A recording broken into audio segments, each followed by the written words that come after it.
mean showtime in Atlanta, along with the NFL's fifth-rated passer, the young Chris Miller. But the Falcons have yet to win on the road in 1989. Pro Bowler John Settle intends to get the Falcons soaring as they aim for their second consecutive upset.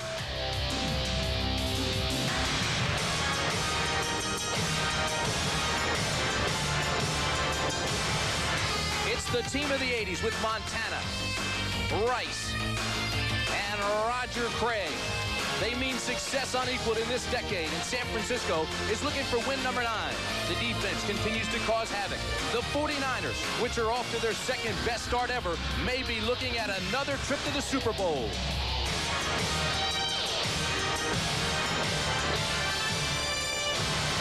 So welcome to the city by the bay, a city of champions with the Giants, the A's, and the defending Super Bowl champions, the 49ers.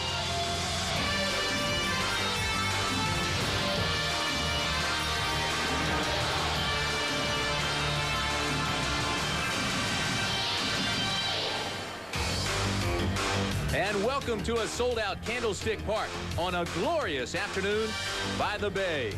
The Falcons and the 49ers. And as you look at the standings in the West, San Francisco 3 games up on the Rams. Atlanta at 3-6, but coming off a big win over Buffalo just a week ago. And good afternoon, everybody. I'm Tim Brandt. The San Francisco 49ers find themselves in the midst of a 4-game homestand.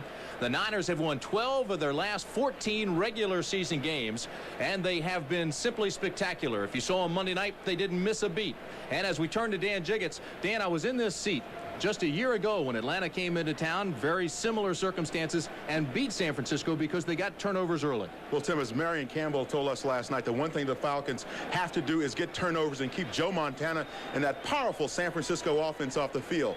Now, the San Francisco 49ers, for their part, have said they want to establish their running game. But you know that Joe Montana is going to be looking into the direction of young primetime Deion Sanders, and if he has a success, that could mean primetime going into cancellation.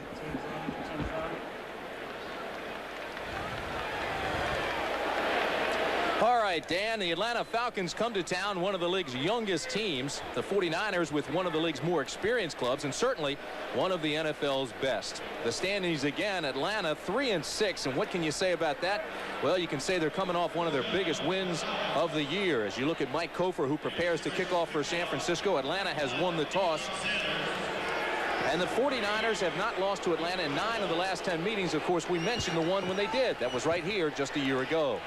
Primetime Deion Sanders will be deep, number 21, along with Keith Jones, number 38. And look at the Falcons. 6 of 9 games have been decided by 7 points or less. So Kofor's just about set. Sanders 5th in the NFC already. His longest return, 72 yards. Keith Jones is 6th. The 49ers are shifting their line to try to fool Deion Sanders on the kickoff. We'll find out if they fooled him. It'll be taken by Jones. And he returns it to the 26-yard line, stretches to the 27. The tackle made by Steve Hendrickson, who was just signed this week when Tom Homo was released, trying to bolster their linebacking situation. So a 14-yard return. So Chris Miller, the young quarterback, will come on. He was only his 24th NFL start. He is young, and it's a young team which surrounds him.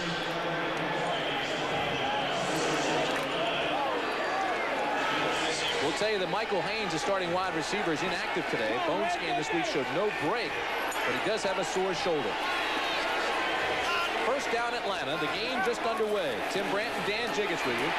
And there's absolutely nothing straight ahead for John Settle.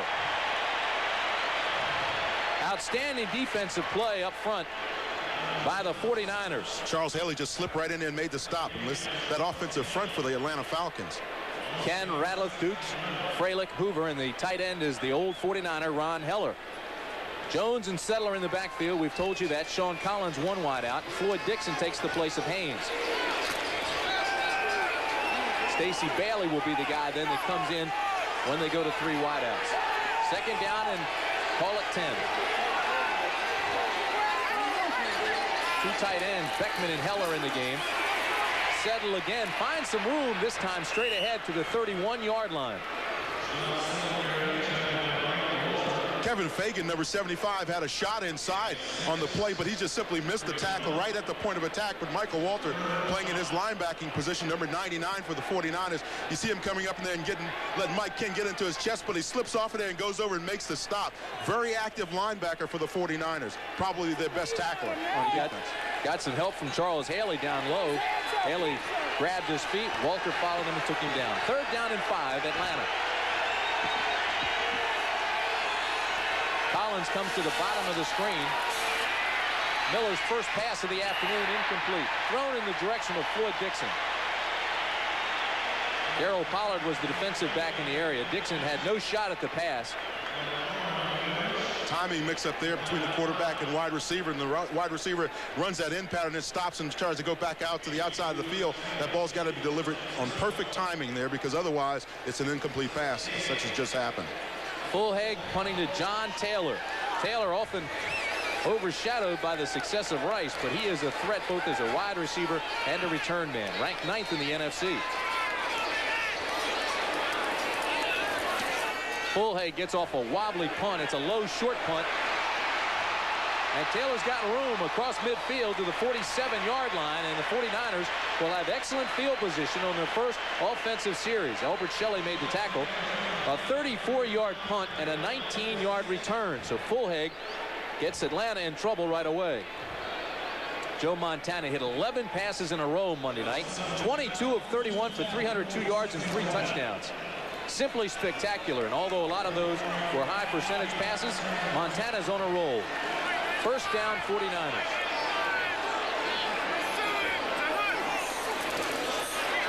To throw right away, and again it's to his back.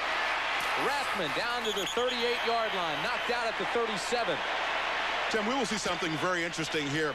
You see, when the 49ers get that good field position, what it does to you defensively. All of a sudden, they can get right into their scripted plays. In a situation like this, Joe Montana gets the great protection on 1st down. Right away, they start eating you up with that passing game. So much for your theory to establish the run.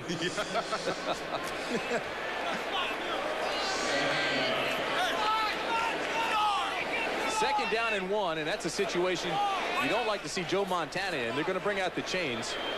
Well, and see, if it is indeed 2nd and inches, then expect to see maybe the 49ers stretch the defense a little bit and go to the end zone then. They used to call it a waste down, knowing that you could always come back on 3rd down and make up that much yardage for the first. But see, I know Rathman was trying to fool us the other day. He said they wanted to run the football a little bit more, but, and when you talk to George Seifert, he says, hey, look, the thing that we want to do is keep doing what's been going well for us, and, of course, that's been the passing game in Joe Montana. First coach in 21 years to take over a Super Bowl champion. This is Rathman. He's got plenty of blockers. And bulls his way ahead to the 34-yard line. Definitely enough for a first, and Tim Gordon made the tackle. Here's that running game. That offensive lineup for you for San Francisco: Paris, McIntyre, Sapolo, and Colley, along with Harris Barton up front. Brent Jones is the tight end, and they haven't been getting the production out of the tight end that they had hoped, although Brent Jones is coming along. Craig and Rathman the setbacks. Rice and Taylor out wide.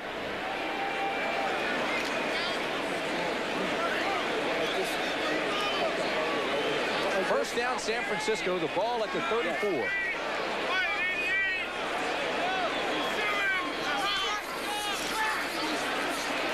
Montana again goes to Rathman. And Rathman's tripped up at the 29 by Jesse Tuggle, and he just barely tripped him up. Well, see, the 49ers know that they've got Atlanta sitting back in that zone, those linebackers back about 10 yards or so. So they're just working up underneath to Tom Rathman. Every time Rathman comes out in that flat, he's going to be open unless they go into some form of a man-to-man coverage, or maybe man under with the linebackers and zone with the deep people. Defensively, Gann, Casillas, and Thomas up front. The linebackers very quickly for you: Bruce, Rady, Tuggle, and Green. And the secondary, of course, led by Deion Sanders. Prime time. Case and Shelley come in passing downs. And 2 tight ends now for San Francisco on 2nd and 5. Underneath, Montana goes to Craig, and he's taken down at the 26-yard line by John Rady. I want to tell you something, though. Even though he went underneath to Roger Craig that time, the tight end, Brent Jones, went down on a seam route. And that's what those tight ends are going to do an awful lot when they see some zone in it. They're going to go right down the seam on that route that's going to open up later on. That defensive back reacts up underneath to the running back. Expect to see Brent Jones loose down in the end zone. Tony Casillas told us yesterday that this is the best 3-6 team you will ever see. And they believe to a man that they are as good as anybody in the league, but they're young. Two tight ends now with Jones and Walls. Rathman and Craig are the setbacks. Montana to Rathman. Rathman inside the 20 to the 18-yard line before Evan Cooper can trip him up. Nice little play action there. Again, you see the linebackers this time didn't drop back in that zone because they reacted to the play action, stayed up tight, and as a result, Rathman finds himself wide open out in the flat once again. I know the Atlanta folks don't like to hear it, the coaching staff anyway, but they say this is a bend, don't break defense. Well, they're bending right now. We'll find out if they break. When they get inside the 20, that's when they really bristle up. Again, it's two tight ends for San Francisco on first down. Craig inside the 15 to the 11, still on his feet at the 10.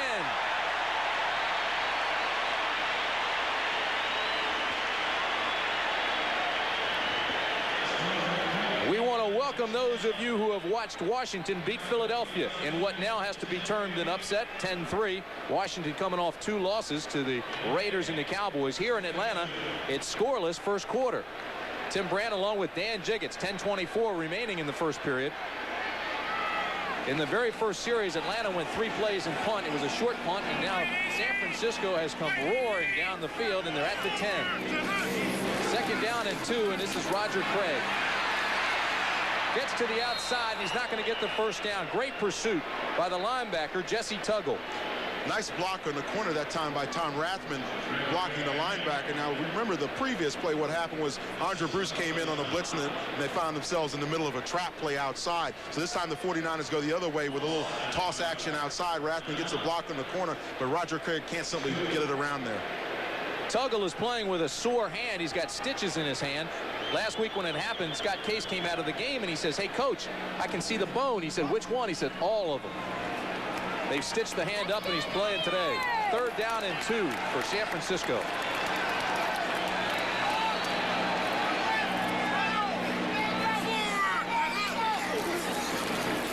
Montana to Rathman at the 6, and he's taken down by Tuggle again. So Rathman has really become the focal point of this offense, continues to get the high percentage dink and dunk passes. That's his 4th catch. Montana's 5 for 5. And as we talked to them in the locker room the other day, I know he and Roger Craig were going back and forth, and Craig says, "Well, now you're me."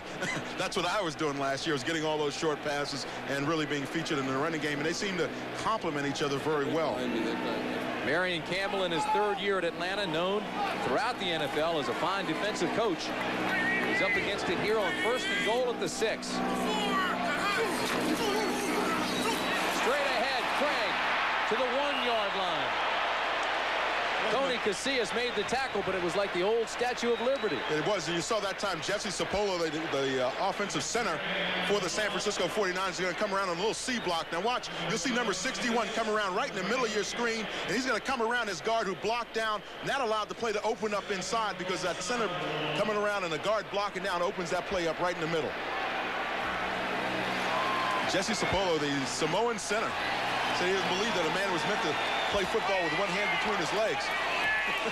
2nd and goal at the 1. Craig. He's close. No signal. Casillas will get credit for the tackle, and they'll bring up 3rd down. Question always is when you're on the goal line is whether or not the running back breaks the plane of the goal line, but the defense for the Falcons does a great job. Good penetration there. I believe it was Mike Gann, and then watch Casillas coming in, just simply stop Roger Craig. He pulls him back before he can get over that goal line, and you see the ball never breaks the plane of the goal line. That was an extraordinary effort by Tony Casillas. Well, here it is right now for Atlanta, 3rd and goal. Montana, touchdown 49ers.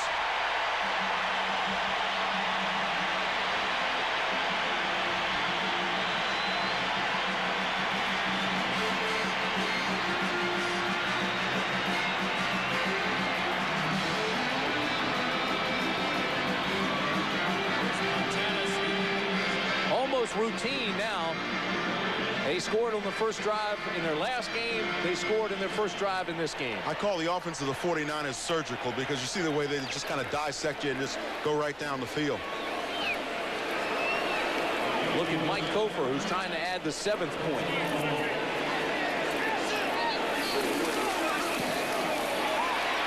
He does, and the 49ers lead 7-0. That was kind of a weak touchdown by Joe Montana. You have to tell him that one won't make any highlight reels.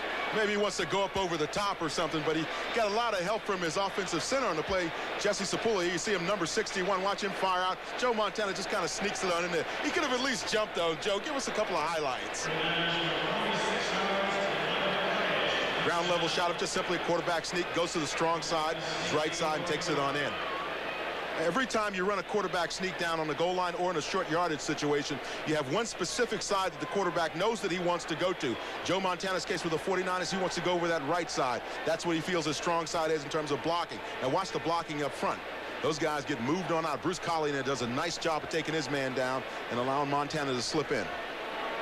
The drive went 46 yards, 11 plays, and took 5 minutes and 14 seconds. Montana 5 for 5 on the drive, and 4 of those were to his fullback, Tom Rathman. So Rathman now has 48 receptions on the year, career high. And Joe Montana's gone 134 passes without an interception. Tim, you know, one of the interesting things was in that goal line play, though, is the fact that the Atlanta team kind of left it. The defense left a big gap right in over the center. Linebackers playing way off in the end zone. Thinking maybe they want to snuggle up a little bit closer to the line of scrimmage in those kinds of plays. But you know what they're afraid of? They're afraid of the Tom Rathman coming out and again working that passing game, the short passing game. Mike Kofer to kick off. Deion Sanders and Keith Jones are deep. Greg Patera now is deep, and Sanders comes out. So it's Jones and Patera are deep. There's that shifting of the line again. That's what the 49ers do. Again, they're trying to fool Deion Sanders. But he's not in there. Yeah. So Kofer just blasted away.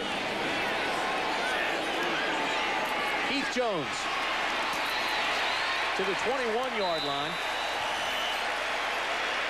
And the tackle was made by Terry Greer, return of 16 yards. Once again, you see the linebackers are off the ball pretty good, and you think with a bubble being right over the center, there is no linebacker there, so the center's going to chip down, probably check down, help out on Tony Casillas, and then come back and get John Rady. But Montana's already in the end zone. Makes no sense to drop those linebackers back that deep, get them up there in that center and let them stuff it up inside. I'm going to tell Jesse you gave him a good pop on the air because he was just playing tiddlywinks there. He didn't have to throw a block.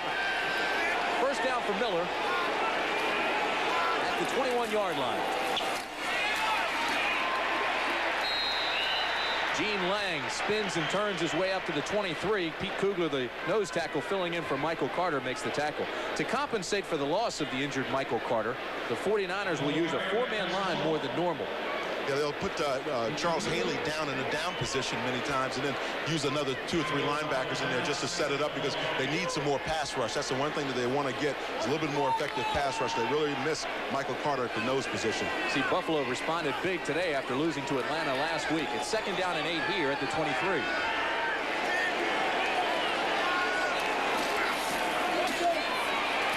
Settle across the 25. They'll mark it at the 27-yard line. Matt Millen makes the tackle. Tim, you see the vision that this young man has. You saw him picking his hole in there, just kind of, jabbing and settling in there a little bit, and then he finds his spot and he takes off. Good running back with good vision, and that's the key. When your offensive line has been banged up like the Falcons has, if you have a running back like that knows how to pick those spots, look for a little daylight and squeeze them up in there, you're going to have some success with your running game.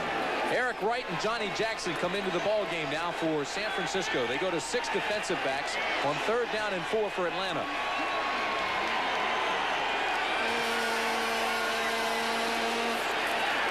There's pressure. Incomplete, thrown across the middle in the direction of Dixon.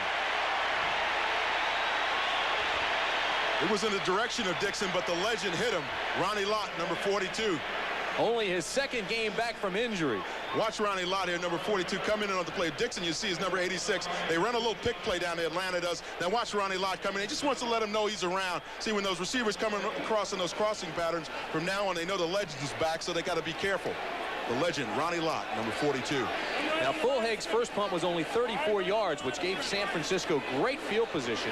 Again, Taylor's the deep back.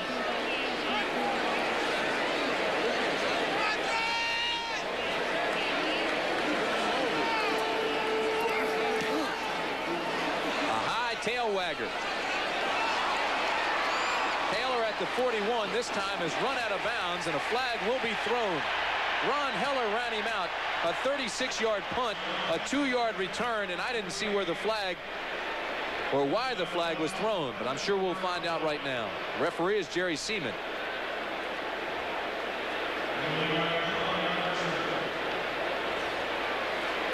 So it's a face mask, and I would assume it'll be a 5-yarder. Yeah, because if it was 15, we would have seen somebody down there maybe taking a swipe. Face mask, 5-yard penalty, number 80, kicking team, first down. Well, you can't blame Ron Heller, who played here last year, started 11 games for the 49ers, so he has a chance here in '89 to get back at some of his old teammates. And he's chasing John Taylor right there. He tries to grab him, and indeed does get the face mask, holds onto it for a little bit longer than he probably should have. And again, that's slow motion. Incidental, not flagrant, only 5 yards. First down at the 44. Montana, 3-step drop, throws to Craig, breaks a tackle, and then bulls his way ahead for a first down.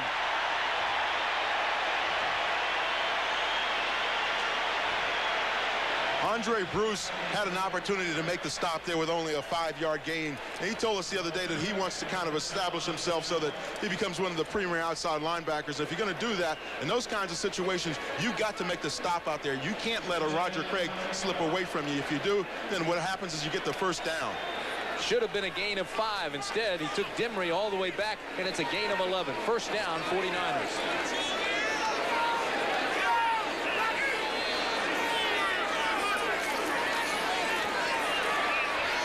Going to the corner to Rice, almost intercepted, and should have been. Tim Gordon had his hands on it, and he knows he should have had the INT. Well, that time they weren't playing zone in the secondary of the Falcons, and Tim Gordon eyeballed that pass all the way.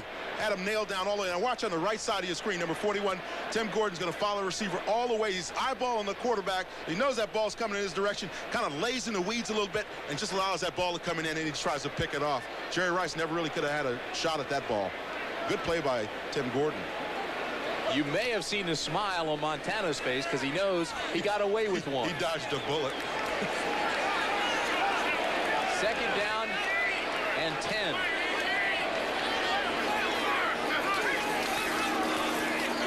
Craig, left side, has plenty of room, breaks the tackle of Tuggle, and has another first down. Oh, what a block by Harris Barton, number 79. Pulling from the backside of the play, counter OT.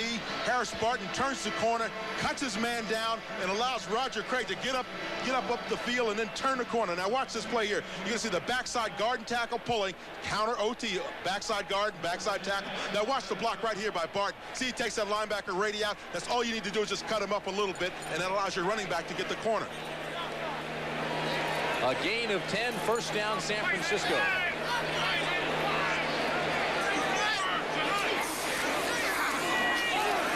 Roger Craig tries the right side and is met rather rudely by John Rady. John Rady said, hey, you got me on the counter OT. Now you want to run the sweep back to the other side? No way, Jose. Came right over there, went right in between the pulling guards and made the play. Rady's one of those linebackers that came to the Falcons and really kind of established himself in the last couple of years as a pretty good hitter inside. You know, undersized guy like most of the linebackers for the Falcons are, but he really delivers a load when he comes in. This defense has not allowed a running back to go 100 yards rushing since week number 1. That was Bell. Second down and 9 for Montana. He feels the pressure and throws it away. It was thrown in the direction of Wesley Walls. Tim Green was the defender. The crowd wanted pass interference. Yeah, and Tim Green wanted a sack, so he thought he had him wrapped up pretty good, and Montana let the ball fly as Tim Green pulled off of him a little bit. Green was the defender who came through, applied the pressure. He's got 3 sacks, as you said, Dan. And he likes to, he likes to get in there and mix it up a little bit. And all the Falcons defensive players were telling us, he's gone into this headbutting thing whenever he has a great play, and all the defensive guys are running away from him now because he's giving everybody a headache. Down 7-0 already with 4:34 remaining first period. It's 3rd down and 9 and a big defensive play now for the Falcons. They go to 6 defensive backs.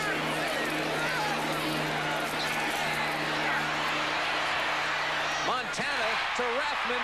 He's close to the first down. We'll find out where they mark it.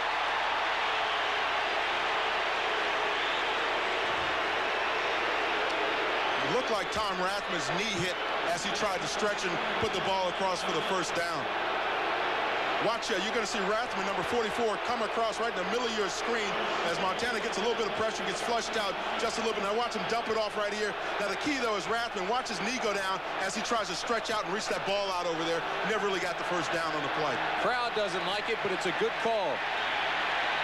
5th catch for Rathman. Brings up 4th and 1.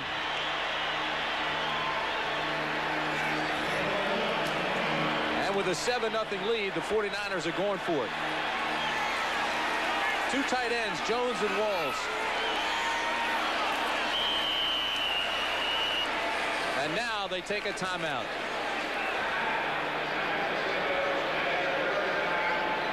We want to welcome those of you that have watched New Orleans beat New England 28-24.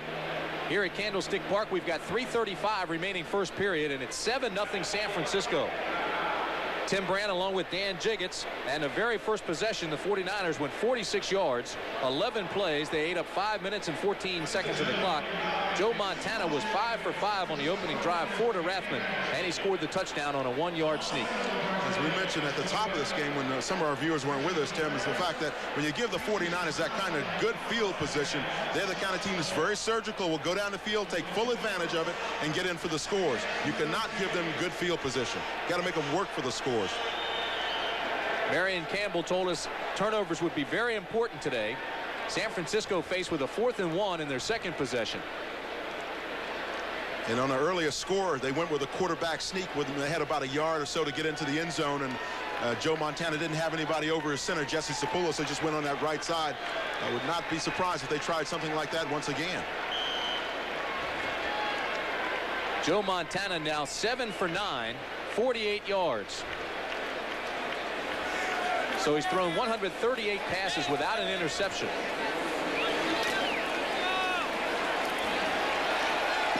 Jones and Walls, 2 tight ends, power formation.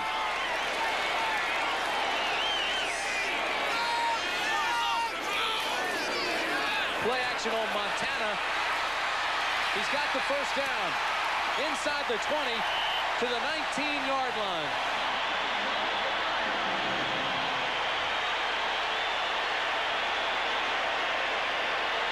A little fake on the play action. They faked the sweep. They had some success earlier in the game running the sweep. So you see the 2 guards pulling out, going to the left. Montana keeps the ball. Now watch Tim Green here, number 99. He had Joe Montana in his sights about 3 or 4 times. I think he's still looking for him out there in the middle of the field. Look at Marion Campbell of Atlanta. Tell me if you think there's a breakdown defensively.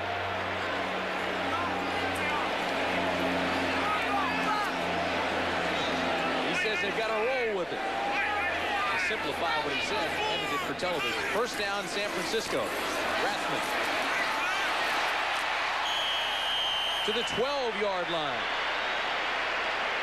Another tackle for Jesse Tuggle, who's having a busy afternoon. Wesley Walls, the young tight end for the 49ers, had a nice down block, allowed his tackle to come out. We said that the 49ers are going to go to their running game today, and indeed they have. That time, good down block by your tight end. Tackle comes around, sets it up real nice for the running back. Dan, what does Atlanta have to do here? They haven't been able to stop him yet. Well, I know Marion Campbell doesn't like to do it, but I think what you got to do is surprise the 49ers, take them out of their rhythm with some blitzing. You got to send some linebackers, some safeties, and just kind of unsettle them a little bit. 2nd and 3. Rathman bangs ahead, won't get there. Again, it's Jesse Tuggle who clogs things up, and he's having a marvelous game thus far. Well, see, what the Falcons will do is play a very nice base defense. You know your people are going to be virtually in the same place every time. What that does, though, if you're the offense, is you say, well, I don't have to worry about my guy sliding down or slanting down, and I can always take my steps and kind of know where my man's going to be. So that makes it difficult on your defense, but Marion Campbell said he doesn't want to take all those chances and give away points. 49ers are 3 for 4, 3rd down conversions. It's 3rd and 1 now. Montana drops the football. And Atlanta got it, I do believe. Tony Casillas recovered it. The sack came from the backside. Andre Bruce, big number 93, and that's his 4th sack of the year. San Francisco acts shocked that they gave it to Atlanta. I don't think there's any question about it. No, Joe was rolling the ball out as soon as he got hit from the back by Andre Bruce. Now watch Montana. He's going to try to run to his left. Bruce had already beaten Tom Rathman there on the play. Now there the ball comes out. Clearly it's a fumble. Tony Casillas makes the pickup. And I don't understand how come well, he was touched by Montana while he was down on the ground. So that kills the play. We talked about turnovers. Atlanta needs them. They just got one.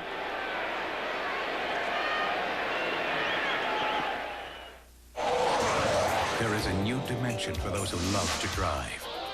It is long and sleek, smooth yet precise, designed for comfort, built for the road, shaped by the wind, proven on the track. Introducing Lumina, the adult sport coupe. When it comes to new dimensions in performance, nobody's winning like. The heartbeat of America, that's today's Chevrolet. It's the biggest game ever played for one case of Miller Lite. And the teams are assembling. Taste great, best filling. Guys, this is big. They're Super Bowl tickets in that case. In every case of Miller Lite, you'll find the less filling beer that really tastes great. And maybe a free trip to the Super Bowl, too. Who's their coach? A guy that knows a thing or two about getting his hands on beer. Don't worry, men. I'm bringing in a secret weapon. Who is it? It's a secret. Coach, we gotta get that case. Yeah! How to get your package through a London fog.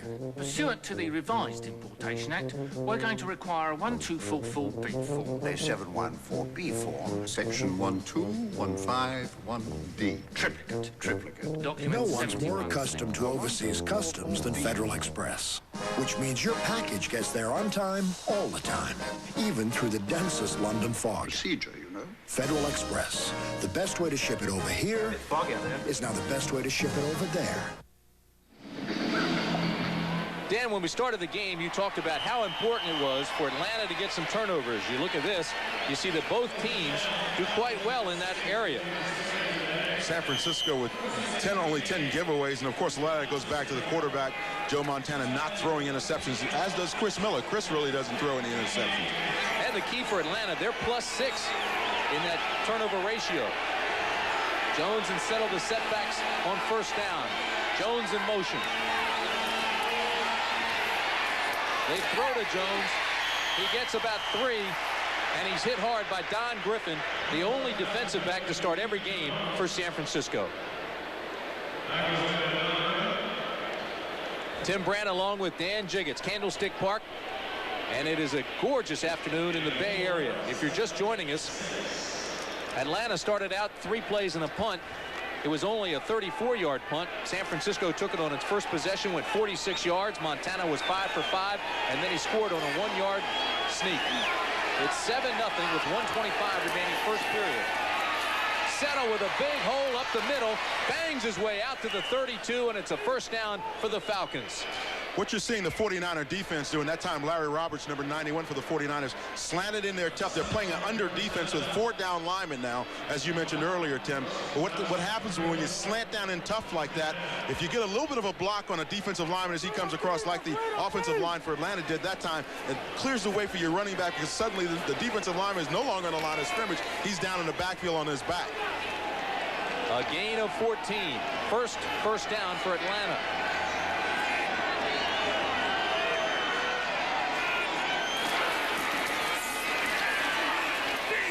To the 35-yard line goes Keith Jones. He had a big day last week against Buffalo. Starts out here struggling for yardage. Matt Millen made the tackle along with Michael Walter. Young man, Keith Jones out of the University of Illinois. I was down on the field earlier talking with him and says he's kind of trying to settle in, make sure he doesn't make any mistakes. But tell you one thing, the offensive line that time didn't make any mistakes. They're reestablishing the line of scrimmage for those young running backs. Jones leads the team in touchdowns with 5, and he's gone over 100 combined yards in 4 of the last 5 games. And the first period about to come to an end on 2nd and 6. Here he is again. To the 40-yard line. He'll be a yard shy of the first. And that'll be the last play, first period. So that's the end of the first 15 minutes, and San Francisco leads by a touchdown.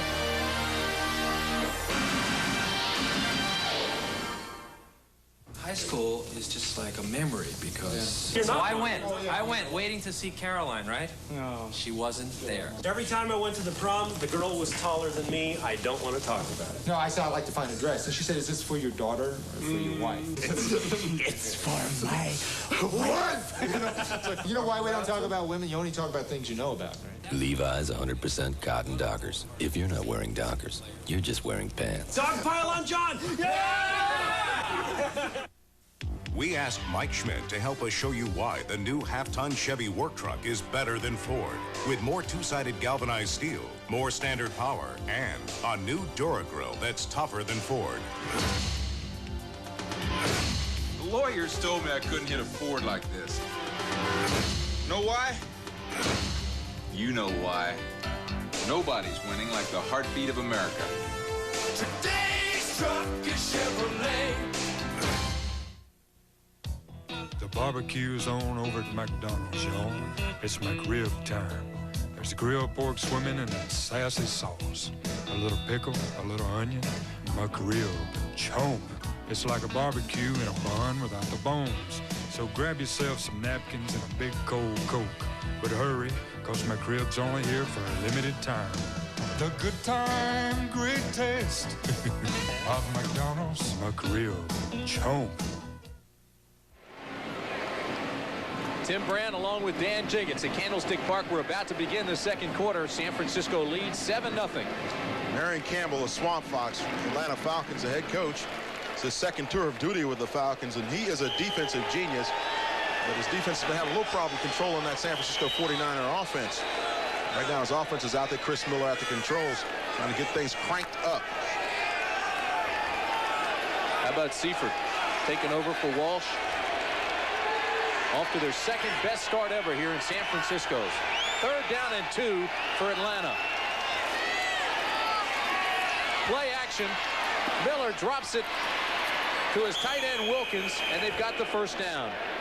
Chris Miller did a great job that time of putting number 53, Bill Romanowski, the outside linebacker for the 49ers, in a sweat. What you see is Romanowski wants to come up and make the stop. He's looking at the quarterback, and his eyes are getting real big. Now watch out here on the left part of your screen. Romanowski's going to see Chris Miller coming to him, but now you realize, uh-oh, I got a tight end coming out there as well. Tries to get on the trail of the tight end, but he just is a little bit too late. Gary Wilkins makes the play. Romanowski's played well in the place of Keena Turner, who's been banged up. First down, Falcons.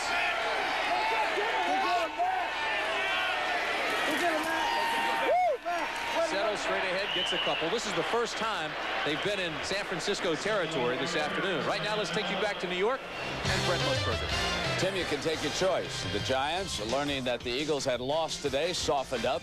The Rams have to win out of desperation, or the Giants had it soaked out in the Phoenix Sun. At any rate, the Rams lead 10-0 back to Tim. All right, Brent, John Settle, who was the ball carrier, is trying to limp off the field, and Kugler is also down for San Francisco. So out of that collision, both players get hurt. And while they attend to that, a walking wounded, we'll take a break. 14:37 remaining first half.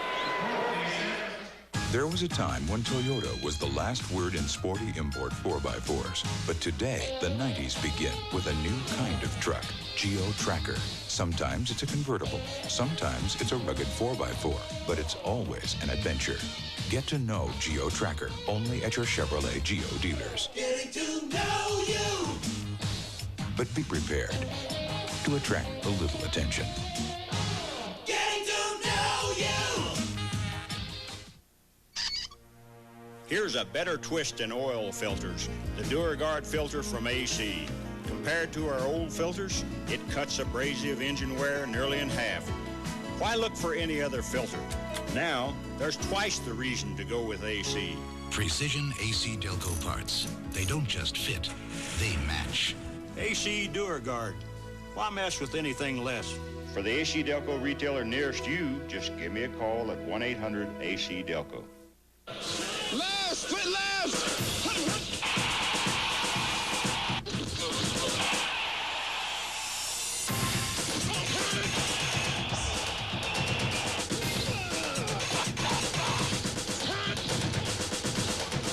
Last week's Miller Lite NFL Player of the Week was Bo Jackson, making him eligible to be Player of the Year. Look for the next winner in Wednesday's USA Today and at the end of the season for the Miller Lite NFL Player of the Year. Dr. Doctor gets high marks from People magazine. Need a second opinion? Newsday gives it 3 wackies. Get ready for an all-new Dr. Doctor returning Monday to CBS. The San Francisco 49ers are taking their nose tackle, Pete Kugler, off the field, number 67. Watch him here as he is circled on the screen. Watch his left knee as it looks like it hyperextends right there, and he just kind of goes down on top of it, and they're taking him off the field as we speak. And that becomes very important in the scheme of things because Michael Carter is also out, deactive today. Kugler goes out. So now at nose tackle is Jim Burt. 2nd and 7 for Atlanta.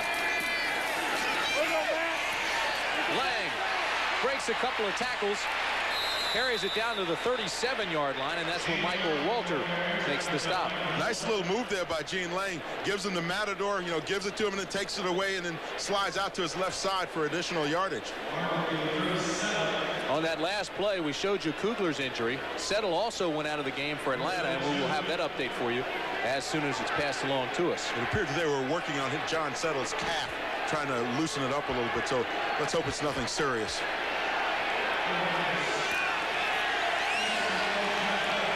Up front for San Francisco on that defense, it's Roberts, Burt, and Kevin Fagan. 3rd down and 2 for the Falcons. Miller, play action, has the completion. Again, it's his tight end, Wilkins. And he's down inside the 25 to the 23-yard line. It'll be a 1st down, and that's where Ronnie Lott made the tackle. Falcons are having some success moving the quarterback around, though. Some draws, some lags coming outside, some waggles. And what that allows that offense to do is work that tight end to the sideline. All of a sudden, it's putting more pressure on the linebackers of the 49ers. Here's John Settle over in the sideline, and indeed, he's going at that calf a little bit. Looks like it's more than a cramp, though, if they're going to tape it up and put a pad on it. You see the pad in the trainer's right hand. Wilkins now with 2 catches this afternoon. He came into this game with 1 catch all year. Keith Jones down to the 21-yard line. And the leading tackler for the 49ers, Michael Walter, makes the stop. Houston Hoover at the point of attack that time did not gain any ground at the line of scrimmage, got pushed back into the backfield, and that really upset the play. You think Michael Walter will do any talking today to Chris Miller? Well, he was his coach when Chris was in high school. He was his basketball coach and set up a scholarship for him at the University of Oregon. And I know Chris Miller said, hey, instead of setting up the scholarship, he could have just given the dough to me. And their parents are still good friends. Watch the games together. 2nd down and 8 at the 21.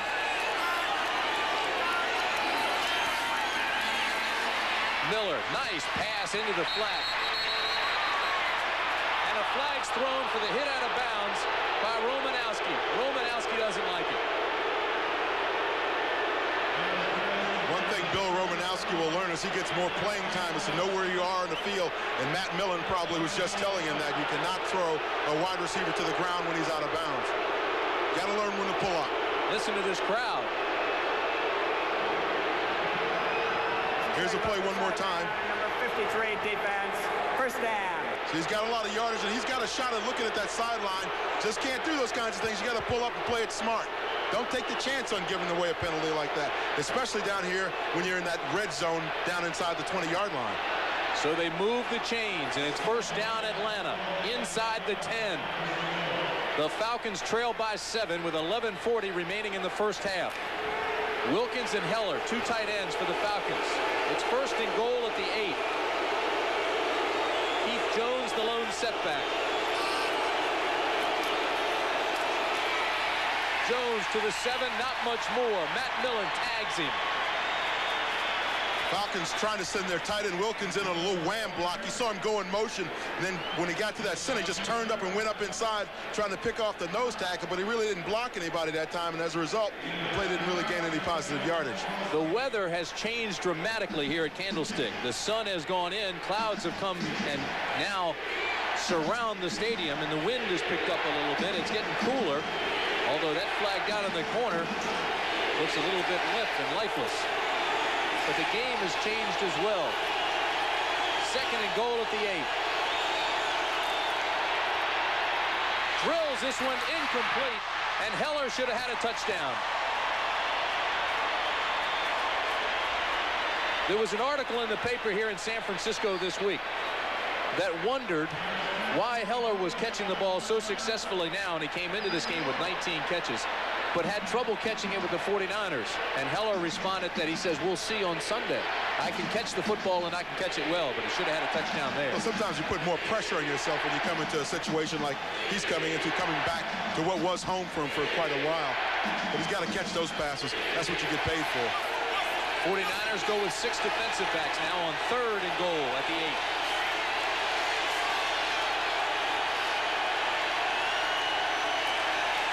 Timing pattern incomplete, poorly thrown.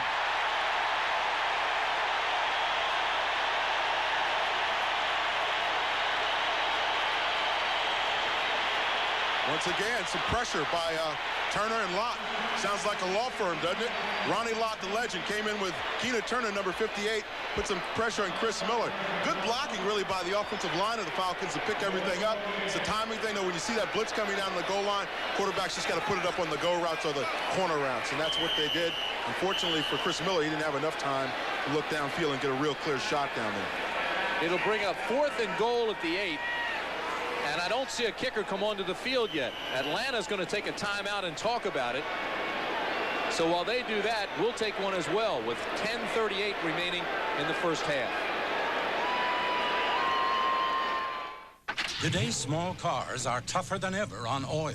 Their high-compression engines not only rev high, they can run hotter than regular small car engines. Their searing heat can begin to break down an oil immediately. That's why there's Castrol, the motor oil that in every grade provides maximum protection against viscosity and thermal breakdown. So use Castrol before your engine does something to get you heated up.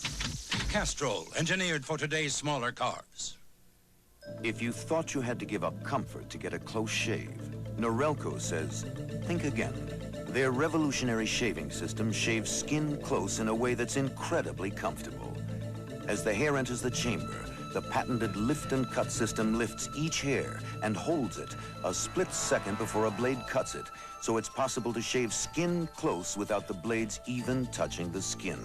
The lift and cut shaving system from Norelco. We made close comfortable.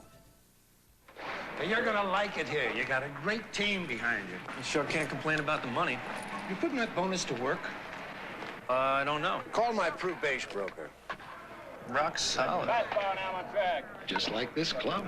At Prudential Bates, rock solid means an all-star team behind you, armed with the strength and resources to win. You think you can win 20 in the majors? Maybe. Maybe 21. Nice change-up. Prudential Bates Securities, rock solid, market-wise.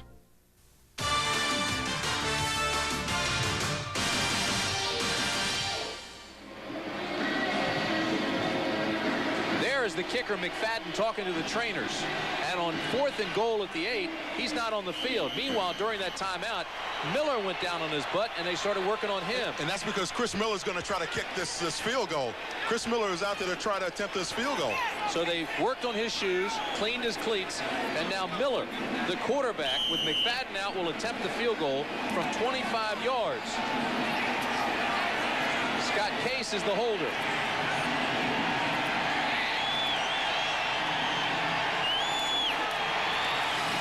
It's up. It's not pretty, but it's good. And look at Marion Campbell, the Swamp Fox. Ugly, but good. And there's his dad. Chris Miller's parents came down from Oregon, and they're taking pictures because this is going to be a momentous occasion for the family. 10:34 remaining in the half. It's 7-3. Heisman hopeful Tony Rice ignites #1 Notre Dame as they try to survive the punishing defense of Penn State. The Irish meet the Lions next Saturday. Hey, it's Chris Miller, the quarterback. How are you guys doing today? I'll never forget that boy who stood off from the others. He seemed to say so much without speaking. His story made me a believer in the United Way. When he was born, doctors thought he was autistic, a child unable to communicate to the world around him. And then when Eric was 5, special testing found that he was profoundly deaf. I was born deaf. I can hear music or people. I can even hear myself. But because you gave to the United Way, I learned how to use hearing aids. I learned to speak. And now I can do everything other kids could do. I don't know how much you gave to United Way. I just wanted you to know how much you gave me. United Way, it brings out the best in all of us. Yeah, you got it. This message furnished by the National Football League. CBS Sports coverage of the National Football League is sponsored by Miller Lite. America's favorite light beer brings you the Miller Lite All-Star Super Bowl game. AC Delco, automotive parts that don't just fit, they match. And by today's Chevrolet, who invite you to see why nobody's winning like the heartbeat of America. A look at McFadden, the kicker. He pulled a thigh muscle while he was warming up on the side. Now, he doesn't wear a shoe, so I thought immediately that he did something to that foot. He told us that kicking with a shoe is like trying to pick up a dime with a glove, but it's a thigh injury that he has. And so Chris Miller comes on, hits a 25-yarder, and it's 7-3. And the trainer's over there going, hey, Paul, show us again how you hurt yourself on the sideline. So now, what happens to the kickoff? You're looking at it. Keith Jones, he will be the man to kick this thing off. Terry Greer and Flagler are deep, but I don't know if they're going to see the ball that far back. Oh, how about this? That's a pretty good kick. It's Flagler. And he carries the ball to the 30, and there's a flag thrown at Flagler, but it will not be on him. The tackle is made by Elbert Shelley.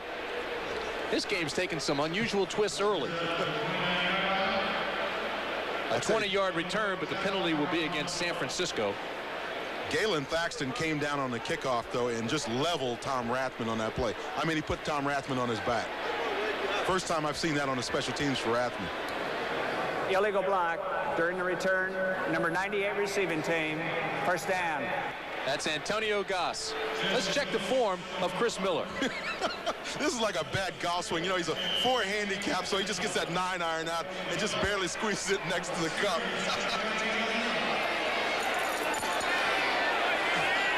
It was that bad at 9-iron, but he got it on the green. There you go. First down, San Francisco. For another flag, and here it comes now, and it's going to be called on Charles Dimry for face mask penalty against John Taylor. No question about that one. He got tied up in the face mask accidentally, but almost immediately.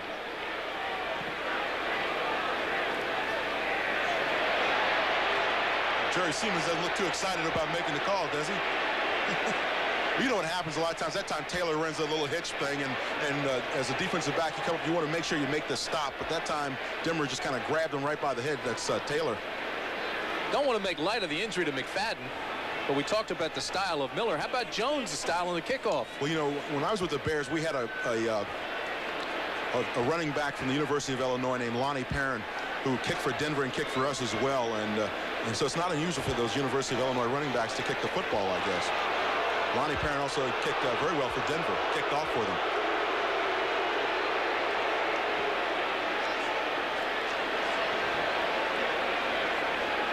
Waiting on the call from Jerry Seaman. He called face mask. Face mask, 5-yard penalty, still first down.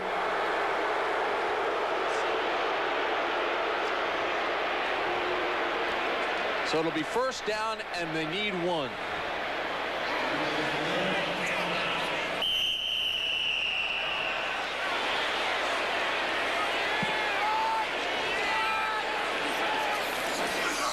Montana to Rathman, who has the first down and then some, out to the 33-yard line, and that's where Tim Green tripped him up.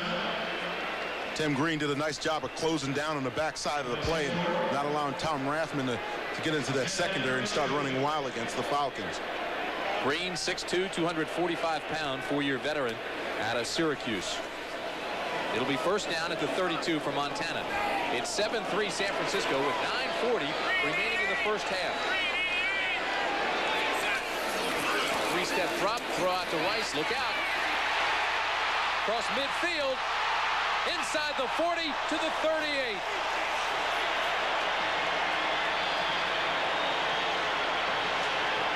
Reason why the 49ers are running these little hitches is because they know that if they got the Falcons sitting back in that zone, why not? This time Joe Montana goes over. He knows he's got those defensive backs sitting off, so now he just runs Jerry Rice on a little hitch, and Charles Demery slips and falls down on the turf. Now, the only thing that stops Jerry Rice here is a blade of grass or two, or he might take it the distance. Dan, you were on the field prior to the game. Why is it so slippery? They had wet the field down, apparently. You know, the Raiders used to do that across the bay when they were in Oakland. This field is wet here, and also the fact that they just filled in the infield with some new sod.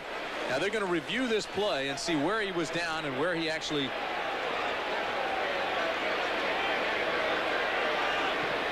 One of the things we look for is whether or not Jerry Rice stepped out of bounds right here as he's trying to cut back. And it appears from right there he stepped on the out of bounds. It's got to be about the 45 or so. So they'll probably move him back. Dave Kamansky's our replay official today. After further review of instant replay, the play stands. First down. Now, how do you figure that? It was obvious he stepped on the line. Well, again, angles can fool you with cameras, and that's one of the things that's always pulled this instant replay into question as to whether or not the camera angle truly shows you that he was clearly out of bounds. A gain of 31. Illusion. Ball's on the ground. Atlanta's got it. The second turnover of the afternoon for the San Francisco 49ers. Joe Montana never had a handle on the ball as he pulled away from Jesse Sapolo at center. George Seifert told us the one thing that concerned him most about Atlanta was turning the ball over. It hurt him last year when he was an assistant. And Marion Campbell told us the one thing that the Atlanta Falcons wanted out of the 49ers was a couple of balls on the ground like this, a couple of interceptions. And there it is right on the ground, and it's recovered by the Atlanta Falcons. We'll say thank you very much. They're in great field position now. It hasn't rained in California this week. It's been glorious. It's been sunny and warm. But the field appears to be very slippery, and, of course, the ball is... Well, what happens when your center, Jesse Sapolo, is blocking back? He's got his two guards pulling out. A lot of times that guard will snap the ball and just kind of go real fast before he gets the ball back to his quarterback. On October 28th, for 2 tempting hours, Mel Kaiser was on Easy Street. I was behind an armored truck. The rear door popped open, and it was raining money. But instead of keeping it, Mel turned in over $57,000. Well, they call me Mr. Honesty. I've been called worse. To everyday heroes everywhere, we offer our best. Smooth, never bitter Miller beer. I got it. The best comes shining through. Why me?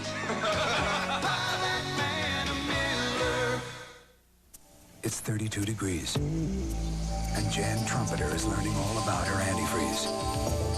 The hard way. Why is this happening to me? Don't push your luck. Guarantee it with Advanced Formula Prestone. Finally, there's a minivan for kids with parents. And let's face it, we all have them. Yeah. The all-new Oldsmobile Silhouette. Talking radical concept here. Your own window seat. Room for lots of things.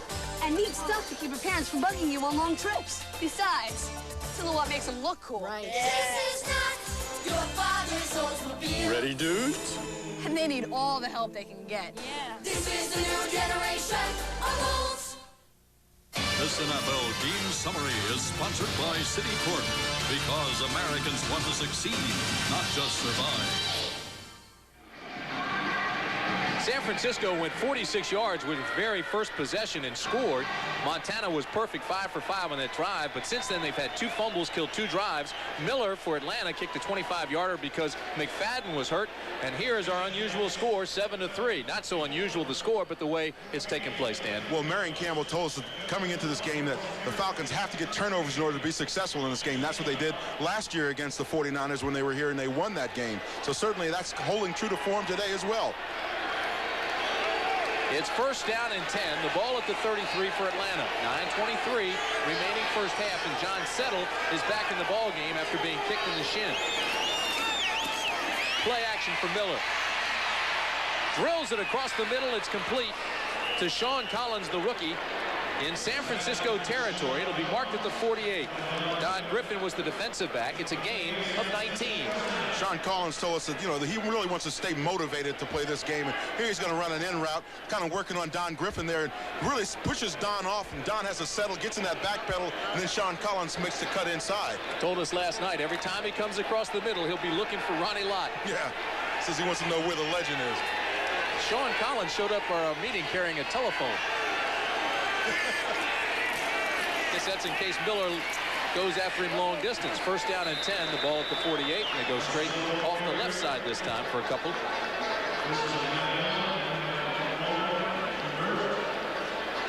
John Settle is really an inspiration for any player that comes into the game and has to struggle, but comes in as a free agent, that kind of thing, not really set up as a #1 guy and all of that. He's a guy that you can kind of look up to, works with young kids during the offseason, is really a very, very calm, straightforward kind of a guy who works extremely hard at his job.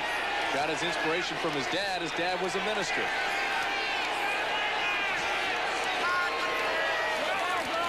On second down and 7, Miller has some company. Throws an interception. There is a flag. Chet Brooks has the interception. We'll wait and see what the penalty is. Almost guaranteed to be holding against the Falcons offensive line. You look at that area where the flag is thrown, but there's also one downfield. One in the secondary thrown in the direction of Brooks. Holding, number 55 offense. Holding, number 53 defense. Offsetting penalties. Replay the down. So remove the interception. And Marion Campbell gets a break, and he knows it. One thing Chris Miller has not done is thrown a lot of interceptions, and you look in that situation where he's flushed out a little bit and kind of got happy feet back there and just let the ball go.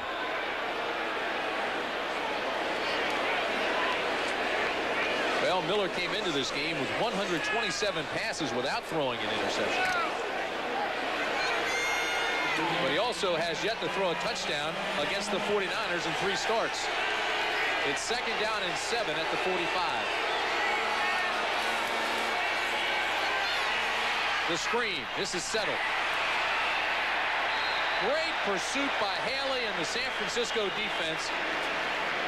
What you see in the San Francisco defense, too, is they're going to a 4-3 inside. And as they move that outside 4-3 linebacker up inside. But what it means is Charles Haley is now stretching those plays to the sideline because he's the outside guy. He's down in that down position. And it's tough to run screens against a defensive lineman who's used to playing linebacker because those are the kinds of things he's naturally going to look for. Miller's been under some pressure, and we should mention the Falcons' offensive line is banged up. Ken has a groin and calf injury. Clayton has an ankle injury. Dukes is out with a groin and hamstring. Fralick's been banged up. Third down and 9. Throwing to Collins, who incomplete.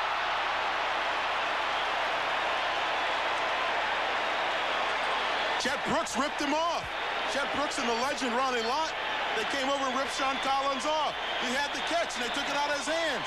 Here's the isolation on him. Now watch, 85 Sean Collins. Now watch Ronnie Lott coming in, take the ball away along with Chet Brooks. They just simply, they mug him. Look at this. Ronnie sets it up. Chet strips it out a little bit there.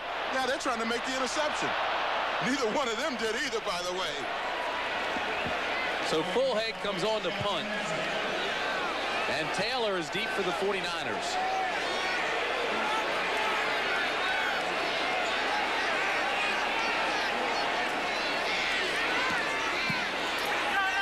Wobbler. Taylor calls for a fair catch at the 13-yard line. So a 34-yard punt, no return, and with 6:54 remaining in the half, the score remains the same. San Francisco 7, Atlanta 3. You know we're gonna be there, don't think twice. Service is part of our name. We're a part of your country, a part of your town, and no one else does it the same. We deliver, we deliver. It's the reason you trust us. You know that we're gonna come through. We're your postal service. We deliver for you. We deliver for you. Announcing a new generation of owner satisfaction. We're so sure you'll love your new Oldsmobile, we'll let you return it within 30 days or 1,500 miles if you don't. Who else does that? Unlike some warranties, Oldsmobile's covers just one part. This is the part. Oldsmobile now offers roadside assistance around the clock, even in places where there aren't any clocks.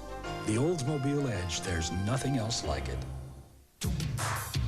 To understand Asia, you have to understand its customs, its mystery, its people. You have to know what makes a good impression and what offends. For over 40 years, we've been learning about Asia. So in addition to nearly 90 non-stop flights weekly, we can give you something no other U.S. airline can. The knowledge that comes after 40 years of helping people do business in Asia. Monday, when Al teaches Teddy how to work a room. Earl, how are you? How's Liz? You okay? Slime ball. Is Teddy too quick to pick up? Teddy Z after Major Dan. The sellout crowd at Candlestick here knows that San Francisco is about to start a drive with its worst field position of the afternoon, starting at the 12. And speaking of 12, here's Chris Miller, number 12, the quarterback for the Atlanta Falcons, on his first and his successful field goal attempt for the Atlanta Falcons. Got to learn how to celebrate a little bit more. Look at it, Green is in there, 99, headbutting his quarterback now. McFadden pulled a thigh muscle warming up, so the quarterback Miller had to stay on. It wasn't pretty, but he made it effective. It's 7-3, 49ers. First down for Montana. Rathman breaks a tackle from Casillas and is finally knocked down by John Rady. Yeah, but see, Tony Casillas really upset the play right away. He's in the backfield making penetration. Tony Casillas came into the meeting we had with him last night and told us he's suffering from the flu. Really wasn't feeling all that well. You see his eyes are a little red there. No, that's his shield, of course. But he said he really wasn't feeling very well. Then you see him out here today, and the guy's going like gangbusters. Well, he's having his best NFL season ever. You talk to the Falcons personnel, they say he's having a Pro Bowl year.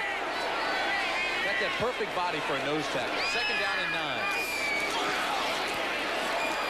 Montana has a man wide open. It's Jones to the 39-yard line. His tight end, Brent Jones, a gain of 27 yards. One of the things you try to do when you're working against zones is find little areas that you can settle down. And this one, Brent Jones goes down, runs it out, stops right there because he doesn't want to go out of that area and get covered. So he catches the ball, then goes right back down the seam. And, of course, that is always there when they're playing zone in the secondary. Jones is a pretty good story as well. Grew up just down the road. In Santa Clara, California, right near where the 49ers have their new practice facility, which is gorgeous, by the way.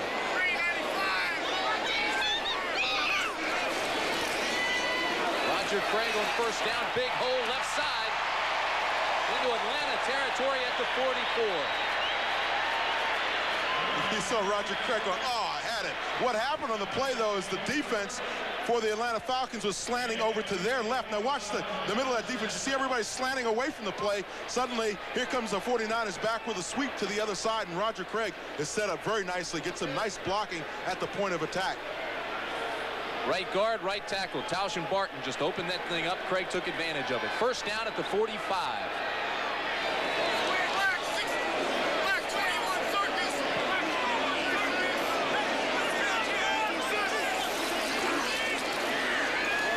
Looks to Rathman, and now asks Rathman to throw a block for him.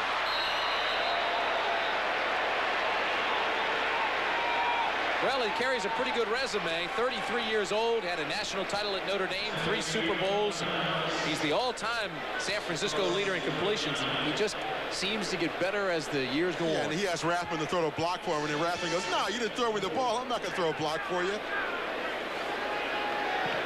It'll be second down and 4 at the 39.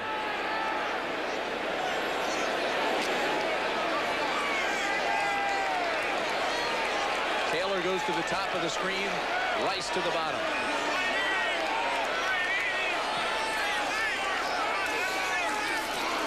Rice. Inside the 30. Rice will score.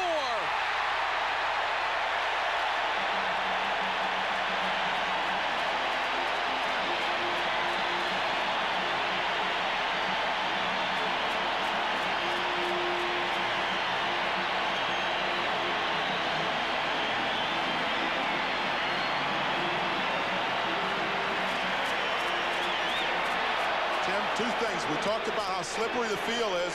That time, the 49ers were running those hitches to their wide receivers all day. This time, Demery comes up. He's in a press position, comes up and tries to stop Jerry Rice, slips and falls down, and Rice does one of those. It looks like an Anthony Carter move. You know, Anthony comes in that short little slant route, just takes it back across the middle, and everybody's out of position to tackle him. But that guy right there is just as slippery as the field is. Good look from behind at Mike Kofor. Barry Helton is the holder. Right down the pipe.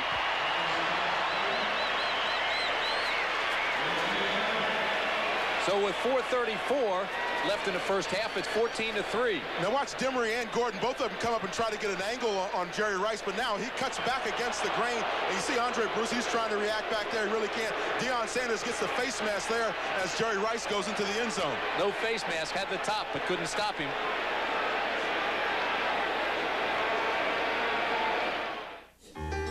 This way, Mr. Starr. Life with me dad's a real scream. He needs a star vehicle, like my all-new Cutlass Supreme. It's a fab four-door that really screams.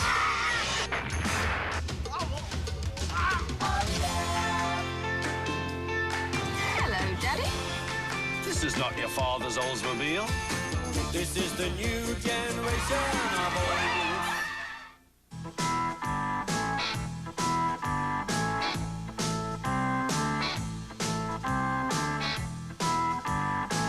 Cold filtered. Never heat pasteurized. Miller Genuine Draft. For those who've discovered its smooth, real draft beer taste, the world is a very cool place. So tap into the cold. Cold filtered Miller Genuine Draft. Liberty Mutual presents The Accident That Never Happened. Because as America's largest insurer for workers' compensation, Liberty Mutual has done more to help prevent injuries on the job than any other insurance company. Caring for people is why America believes in liberty. Great view, huh? America believes in liberty. Liberty Mutual Insurance. Two teams that love to hit with two men who love to run. Herschel and the Vikings, Randall and the Eagles, a hit-and-run collision next Sunday. Those are the numbers when Jerry Rice catches a touchdown pass. The 49ers are 8-0. It's 14-3. San Francisco now with 4:34 remaining in the first half. Of course, when Jerry Rice catches a touchdown pass, they're usually in multiples of 2. Now Kofor tees it up to kick off, and deep for Atlanta are George Thomas and Greg Patera. No signs of Deion Sanders back there at all. And Lynn Stiles, the special teams coach for the 49ers, told me he had all these things designed for Deion, and now he's not in the game. Taken by the up man at the 12-yard line, 14-yard line, and he calls a fair catch. He can do that. Next Saturday, the #1 ranked team in the country, the Fighting Irish of Notre Dame, led by the Rocket, Rahib Ismail, and quarterback Tony Rice, take on 13th ranked Penn State. That's all next Saturday here on CBS Sports as CFA coverage continues here on CBS. I came so close to going to Penn State, and Coach Joe Paterno and all that, and all my high school coaches were from Penn State. And one reason why I love the place is they had a great dairy. Great ice cream and butter. First down, San Francisco. Or Atlanta, correction. Miller going up top. He's going toward Collins, and he can't get there.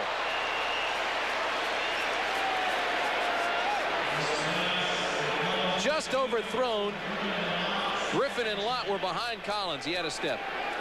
One of the things that a young quarterback and wide receiver will develop over time is this kind of understanding where the other guy's going to be. When you loft these go patterns out, after working together for a little while, you learn to just drop it down just a second earlier, and that allows Sean Collins to get up underneath of it. But of course, Ronnie Lott had the beat on him. He'd have caught that ball and tried to run with it. Ronnie would have established his numbers on Sean Collins. Second down at 10 at the 14. This is settled. Run out of bounds at the 16 by Don Griffin. Right now, let's take you back to our New York studios. Here's Brent. Tim, quarterback controversy in Dallas. Troy Aikman gets the start today. Up by 6. He allows Tim McDonald to pick it off and go 53 yards for the touchdown. And the Phoenix Cardinals have taken a 7-6 lead as Steve Walsh watches from the sideline. Back to Tim. I don't know, Brent, though, when you talk to Gene Stallings down here in Phoenix, he'll tell you that Tim McDonald should be in the Pro Bowl as young safety out of USC. I was surprised Jimmy Johnson went back with Aikman after Walsh won last week. 3rd down and 8. Miller has some company coming. That should be incomplete. No whistle yet. Touchdown, San Francisco. Charles Haley.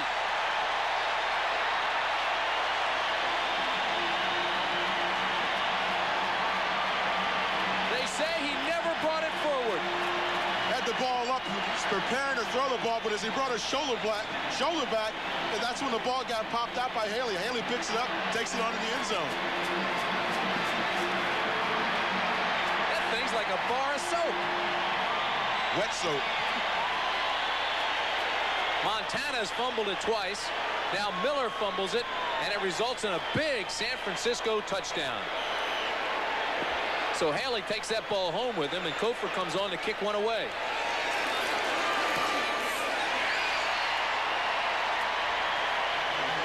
And just as quickly as that, it's 21-3. Pressure comes from the left side of your screen. Charles Haley, number 94. All in all, Chris is really getting some good protection up there, but now watch as Haley.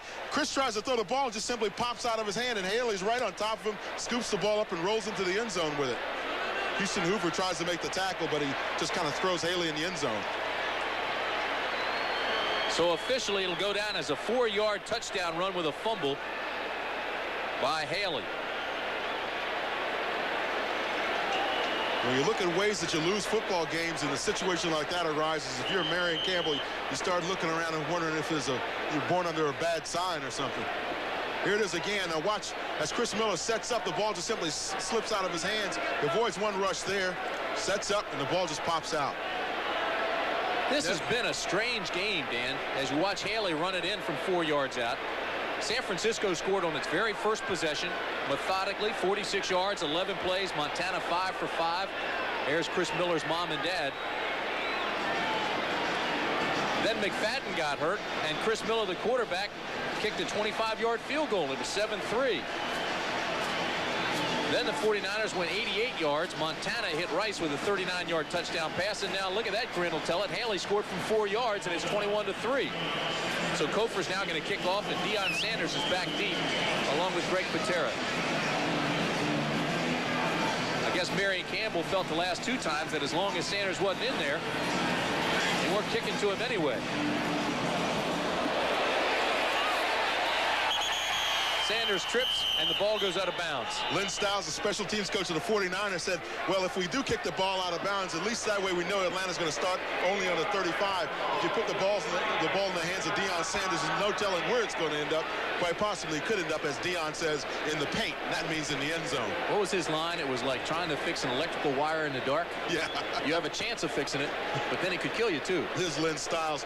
I saw the piece that was done on the NFL Today on primetime on Deion Sanders. And we got a chance to talk with him yesterday, and he is a very nice young man. He's kind of got his whole routine working for him. You know, he wears the wristbands all up his arms. And I told him a story about Walter Payton wearing wristbands in practice, because that's because he used to have his Rolex watch on it underneath there and wanted to protect it a little bit. What time is practice over? First down at the 35 for Atlanta. Miller throws this one complete at the 45. Was he touched? Floyd Dixon is the receiver. Dixon was never touched. He realized it. The defense suddenly realized it when they saw Dixon up and running again. Nice reaction that time by him. Chet Brooks will finally get the tackle.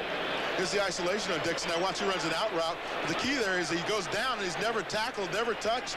And as a result, he gets up. Darryl Pollard just simply jumped over him. But here comes Bill Romanowski to put the hit on him. First down at the 48 for Miller.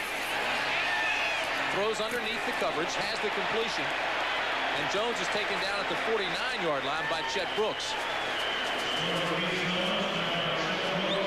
That's the time remaining in the first half.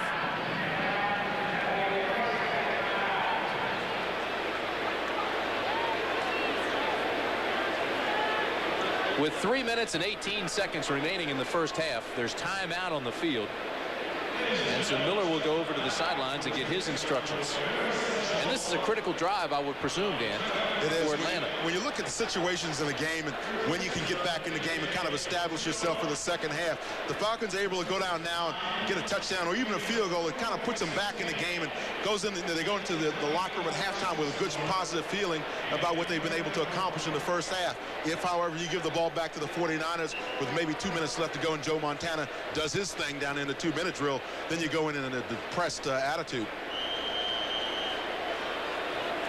New Orleans winning today, 5-5 at the 500 mark. San Francisco 3 games up on the Rams, and Atlanta at 3-6. It's 2nd down and 9 for the Falcons. The ball at the 49. There's 3 minutes and 18 seconds remaining in the first half.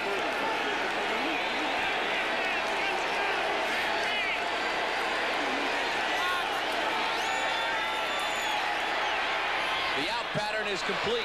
Dixon is run out of bounds at the 37-yard line by Don Griffin. Another first down. They'll move the chains. You'll see the 49ers give up certain plays inside. They're going to give those routes inside, but Don Griffin's got to come up if he wants to stop those receivers from getting that ball and going out of bounds and freezing up this clock a little bit and taking advantage of that situation. He's got to come up and press a little bit more. Watch the 49ers cornerbacks to come up and press the wide receivers.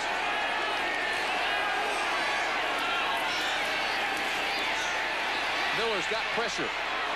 Throws in the direction of Jones, incomplete.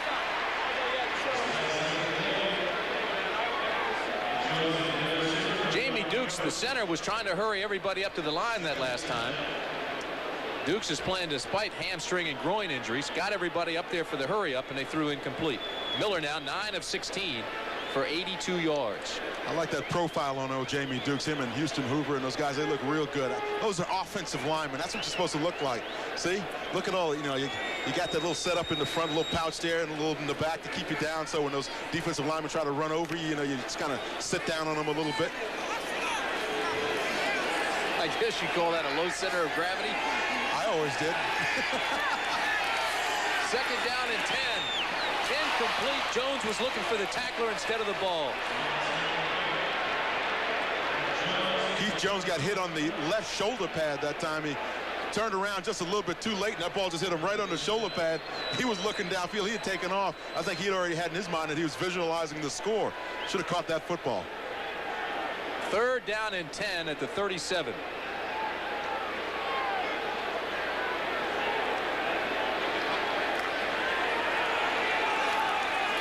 .238 remaining in the first half. Atlanta needs one here. Miller throws it quickly and just tries to dump it off to Lang, but the pressure was coming from Griffin. Gene Lang's got to do one or two things. If he's going to block, Don Griffin coming in, block him. If he's not, get out hot on the route. That time, he just kind of bumped Griffin a little bit and then turn around for the pass. You got to do one or the other, though. You got to commit to one or the other. You can't let the guy rush and just kind of brush his shoulder. It's like on a screen pass. If you do that, your quarterback will be going to the hospital. Miller was furious. Went over to the sidelines, and he is still upset. Bullhagen will be punting to Taylor. And the 49ers are going to get the ball back with 2:34 remaining in the first half. Wobbly punt. It'll hit at the 15. And that's where the 49ers will have the ball. John Taylor made the catch, fair catch, 22-yard punt. Don't forget, coming up at halftime, we'll have Brent and Irv with all the scores, the highlights, and the latest information from around the league for you. Buffalo came back strong today. Washington beat Philadelphia. It's been a year of upsets. When you look at any year in pro football, you look at the teams you expect to be winning football games. Suddenly, you come to find out. Look at the Atlanta Falcons last week, coming up and biting Buffalo, and Buffalo certainly didn't expect that. A lot of parity in the league now because of the way the draft's set up and the way the players moved around in Plan B. Yes, that football still has Pete Rozell's name on it, not Paul Tagliabue's.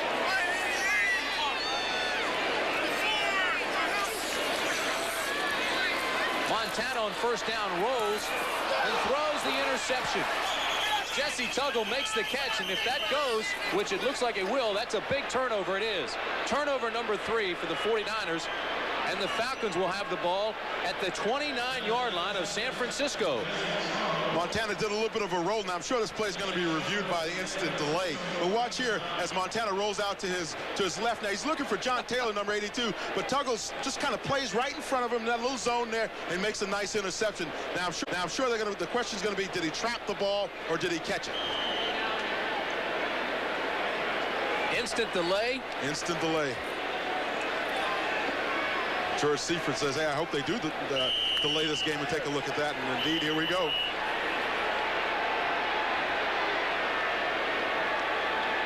Well, if they overturn it, this man may explode. Here's another look at it now. See if Jesse Tuggle traps the ball or he catches it. There, he's got a nice clean catch, but he falls down on that ball as it's bobbling out as he goes down to the ground. I suspect that they will rule against Atlanta on this play. I'd give him that catch. I would too. It's an extraordinary effort, but I'm not over there in the replay booth. Dave Kamansky's our guy up in that booth. Not our guy, but the NFL's guy. He's on his own. If it stands, it'll be first down Atlanta. Inside the San Francisco 30 with 2:18 remaining in the half. They trail 21-3. See, the thing is that when a defensive guy's trying to catch that ball, if he catches it and he traps it on the ground, because he falls on top of the ball and the ball is coming out, then they're going to reverse the call if that's the case. And you feel like they're going to do what? I feel like they're going to reverse it. All right, here it is. Here's the call. After further review of instant replay, it is determined we do not have an interception. The ball was not caught. Incomplete pass. Reversal. Going back.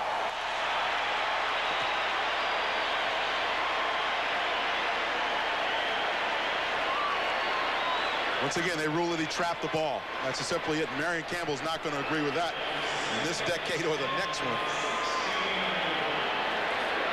Another look at it. Jesse Tuggle, you see him trying to tuggle the ball up from the ground here, and he just kind of traps it as it's kind of sliding around. He's got it in the basket, but he really doesn't have good control of it. The officials rule in the replay booth that he bobbled the ball as he was going to the ground and then fell on top of it instead of catching it cleanly. Second down and 10 at the 16 for San Francisco and Joe Montana. That's a big reversal. Anderson and Craig are the setbacks. Anderson in motion. This is Craig. Tony Casillas made the tackle at the 19, and the clock continues to move near that 2-minute warning.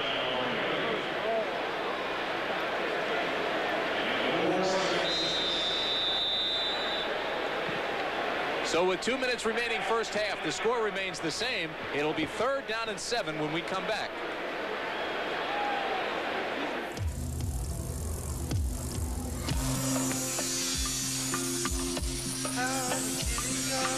Carlos? Yeah. Bikes for Toledo. Gotta bring the ends and the handlebars together. Our bike business had never been better. So one day we just looked at each other and knew it was time to go public. Who's in this meeting? Our bankers and lawyers. Fax me those numbers. Nervous? Great, thank you.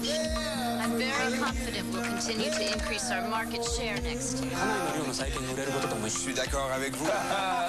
Your red herring gives us an accurate picture of your capital needs.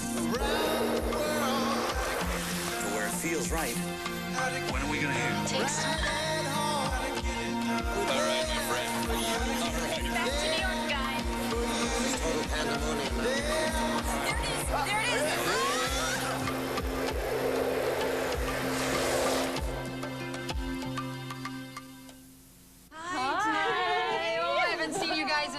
Well, we can never agree on a restaurant, right? Hey, I ordered already. I found us a great wine. Oh, a decision maker. Oh, this is wonderful wine. I had this at David's. I served this at my place. It was a big hit. You guys, I was hoping you hadn't tried it yet. Oh, come on. Look, we finally found something we all agree on, you know? I mean, when was the last time that happened? Ernest and Julio Gallo invite you to try White Grenache.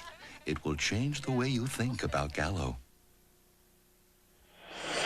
This is next Sunday's menu for you here on CBS. regional coverage, all starting at 12:30 Eastern, 9:30 Pacific. With the NFL today, then some of you will see either New Orleans against Atlanta, Detroit, Cincinnati, or Green Bay against the San Francisco 49ers. Meanwhile, here at Candlestick, as you look at that team, we'll take you to another team that is 8-1. That's the San Francisco 49ers with 2 minutes remaining in the first half. And it's 21-3 49ers.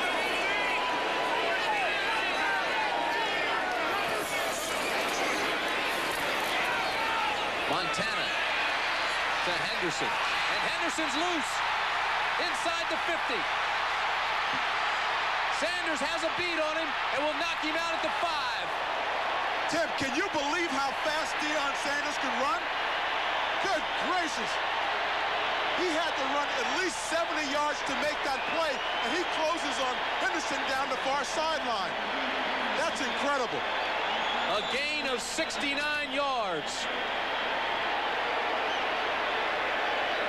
Deion Sanders is all the way on the far left side of your screen. And Henderson slides out on the right side, makes the reception, breaks a tackle right there by Charles Demery. Poor effort on Demery's part. Now he has gone down the sideline. Watch how Deion Sanders closes on him in a tight shot here. Right there. I mean, he came 70 yards away, got a beat on him, and took off for that position. And they throw the flag on Sanders right there. They ought to give him an award for running that far and making the play. Sanders is hot. The penalty takes it halfway to the goal line. They mark it just outside the 1. For Henderson, that's his first NFL catch, and he takes it 69 yards. So welcome to the NFL. How do you do? And San Francisco's got first and goal at the 1. Montana.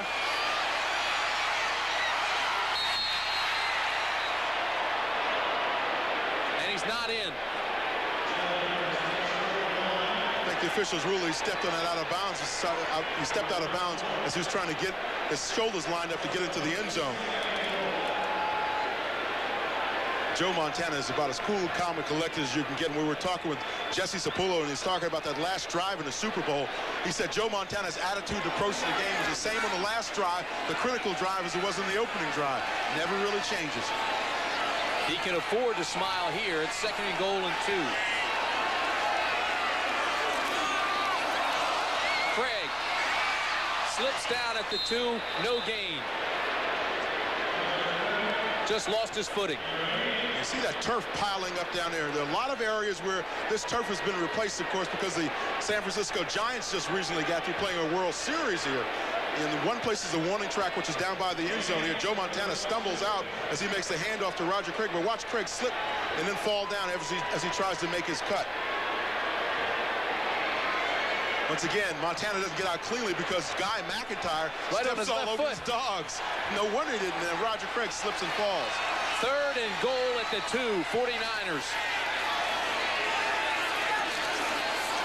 Montana. Taylor, touchdown.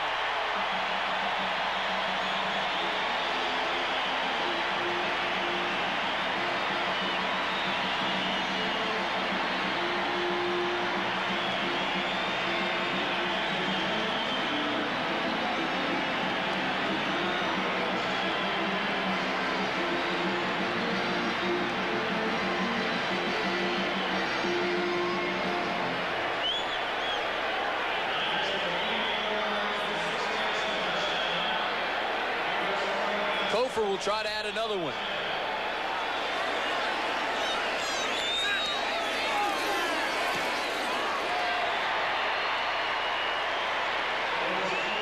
(28-3) San Francisco. Tim, when we talked to the 49ers about them running pick plays down on the goal line, now what they do is they put Jerry Rice in motion, and they'll try to pick the wide receivers, the other wide receivers off of Rice. Now watch John Taylor in this play. You see Rice coming over in motion. That, once again, is going to tell you what the defense is doing now. What Atlanta's doing is playing a little zone there, so they say, okay, you want to play zone, we'll just send Taylor out to the corner instead of Rice. Now, if they've been playing man, they just send Rice all the way out to the corner of the end zone. That should be a flag, Dan. That's an illegal pick and actually took him down. Montana now 13 of 16, 230 yards and 2 touchdowns.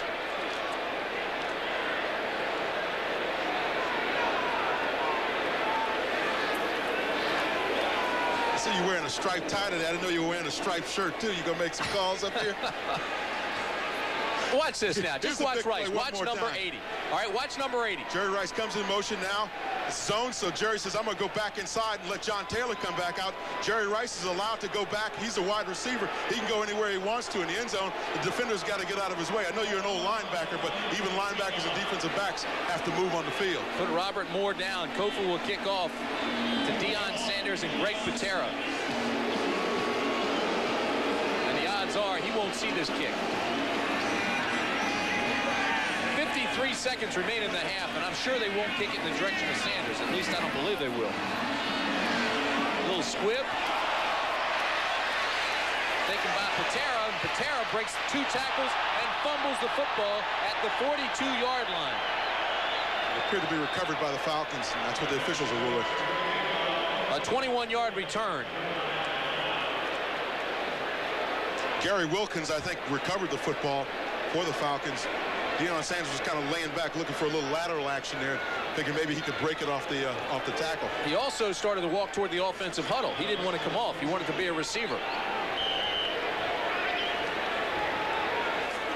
He played 2 offensive plays last week and got 1 first down on an interference.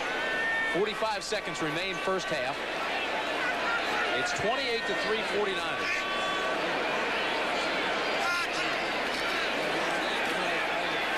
Miller has time, drills this one, and has incomplete. Jones had it, but then had it knocked loose, and I mean knocked loose. Don Griffin came in and stuck Jones with that shoulder, clean shot, just gave it to him right in the ribs, and he gave up the ball.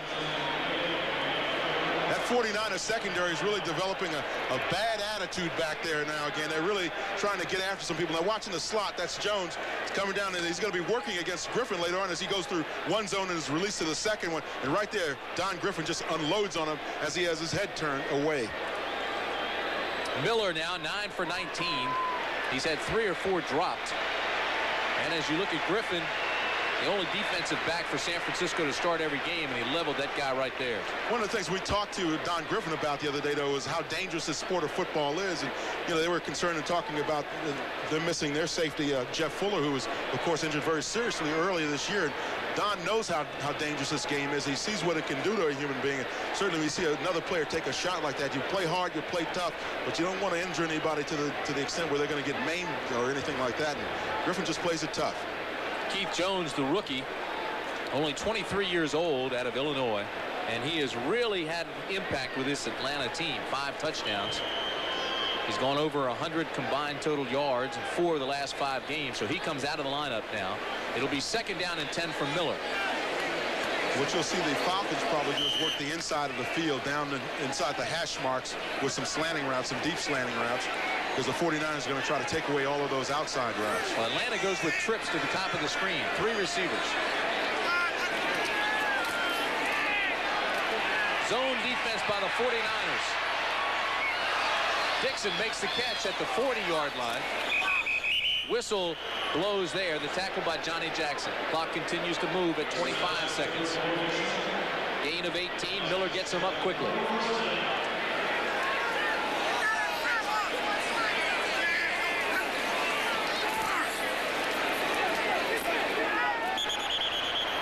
To the 39, Gene Lang, but the clock continues to move. He doesn't get out of bounds. If you're going to work it to the sideline, get out of bounds. That's your principal duty, and the clock runs out on the Falcons. So that's the end of the first half with the score. San Francisco 28, Atlanta 3. CBS Sports coverage of the National Football League is sponsored by the new generation of Oldsmobiles. Step into the future now at your Oldsmobile dealer. Liberty Mutual. For your insurance and financial service needs, America believes in Liberty Mutual. And by Northwest Airlines, helping people do business in Asia for over 40 years.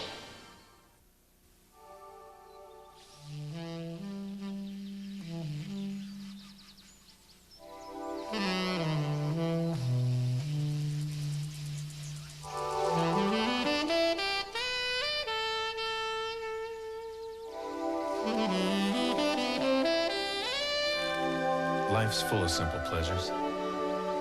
Like the comfort of Levi's jeans. Or had you forgotten?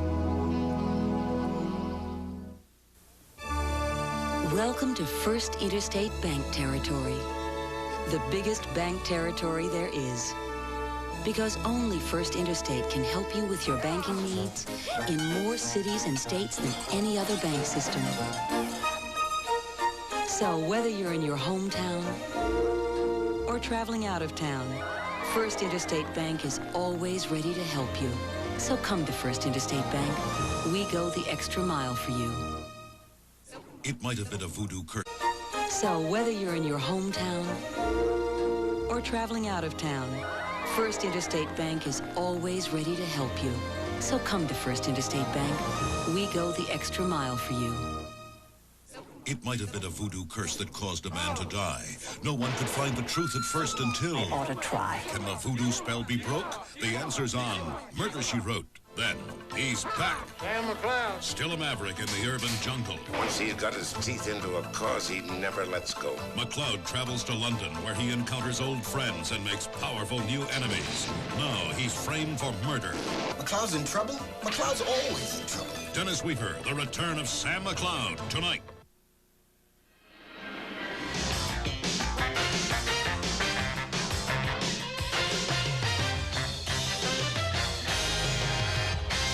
Well, Irv, the New York Giants stayed in Phoenix. So much for staying in the sunshine. Next time they stay in New York, in the snow if need be. Look at what's happening. The Rams, of course, are a desperate football team. They have to win today, and they have been storming and stomping after Phil Simms. Here comes Kevin Green, almost tears his head off with that sequence right there. And Jim Everett, he'd been in a slump, but he comes alive. He's 18 of 24, 210 yards and 2 touchdowns. Here's the first one. Aaron Cox, 51 yards, and the owner, Georgia Frontiere, is watching on the sideline, and she says how sweet it is. Now a turnover, she's got another chance. Everett back, and it's Flipper Anderson for 21 yards. And the Rams are all over the Giants, and of course there's significance here for the San Francisco 49ers. They could wind up with football's best record if they hold on. Now, we want to talk about the 49ers in Atlanta. More specifically, we want to talk about the Neon Man, Deion Sanders, here in this game. Now, the bright spot for Atlanta, the 3 points, here's Chris Miller. What a splendid all-around athlete he is. In case you joined the game late, Paul McFadden pulled a muscle warming up, so he pressed into service as quarterback. Chris's parents at the game, and they certainly enjoyed that. Then it was Montana on this hitch to Jerry Rice. And what about Deion Sanders here, Irv? Well, here's one of the plays you want to take a look at closely. Sanders, number 21, closing in on Rice. Hits him high across the helmet. Rice goes in for the score, but there's no penalty call there. Now, right after that, it was the big fella, Charles Haley, scooping up the fumble and scoring his first career touchdown. And then again, we focus in on the Neon Man. You know, Montana this time going to number 30, Keith Henderson, a rookie out of Georgia, takes the pass and scoots along the far sideline. Now, Neon does a great job pursuing his play. Deion gets there and whack, hits him high across the head. This time they call him for a personal foul. The flag goes down, and he's assessed the penalty. Yeah, the rule book's pretty specific about delivering a blow to the head. Anytime you get above the shoulder pad and to the head, it's an automatic personal foul. Absolutely, and it should be called. Okay, Dallas and Phoenix. Now, we showed you that update, I believe. Tim McDonald intercepting Troy Aikman. Cardinals go up 7-6, all right? Now let's move you to the subsequent drive. Irv? Aikman dropping back, finding Kelvin Martin in the end zone for the score. The beauty about this drive, though, Brent, was that he came out that interception, shook it off, and bang, put his club in for the touchdown. AFC game, and it's a good one. And Cleveland having some resistance from Seattle, out in the Kingdome, tied at 7. They're into the third quarter there, and we'll continue right after these messages from your local stations.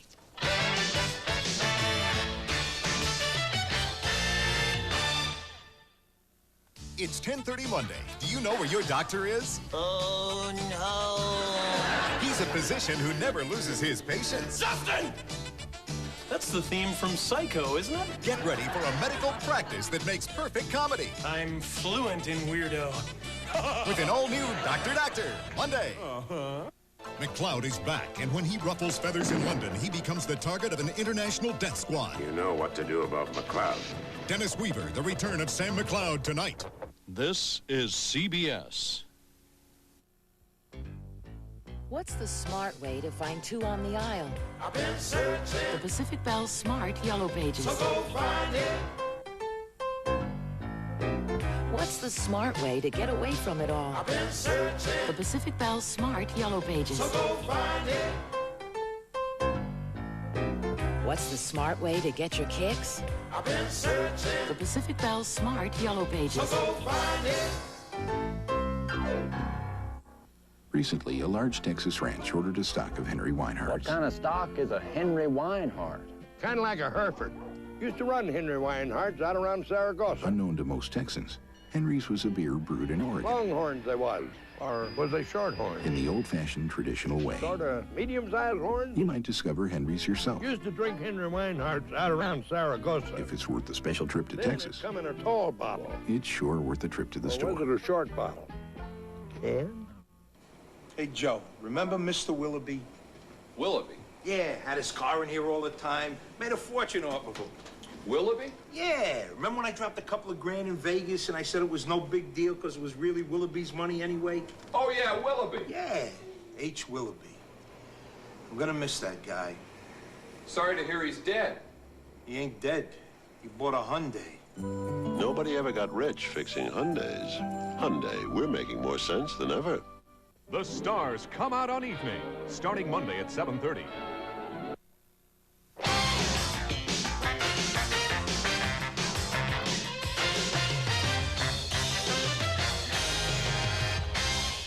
When the sun came up, I found two people who believed in the Washington Redskins, Irv Cross and a coach by the name of Joe Gibbs, whom we spoke to earlier.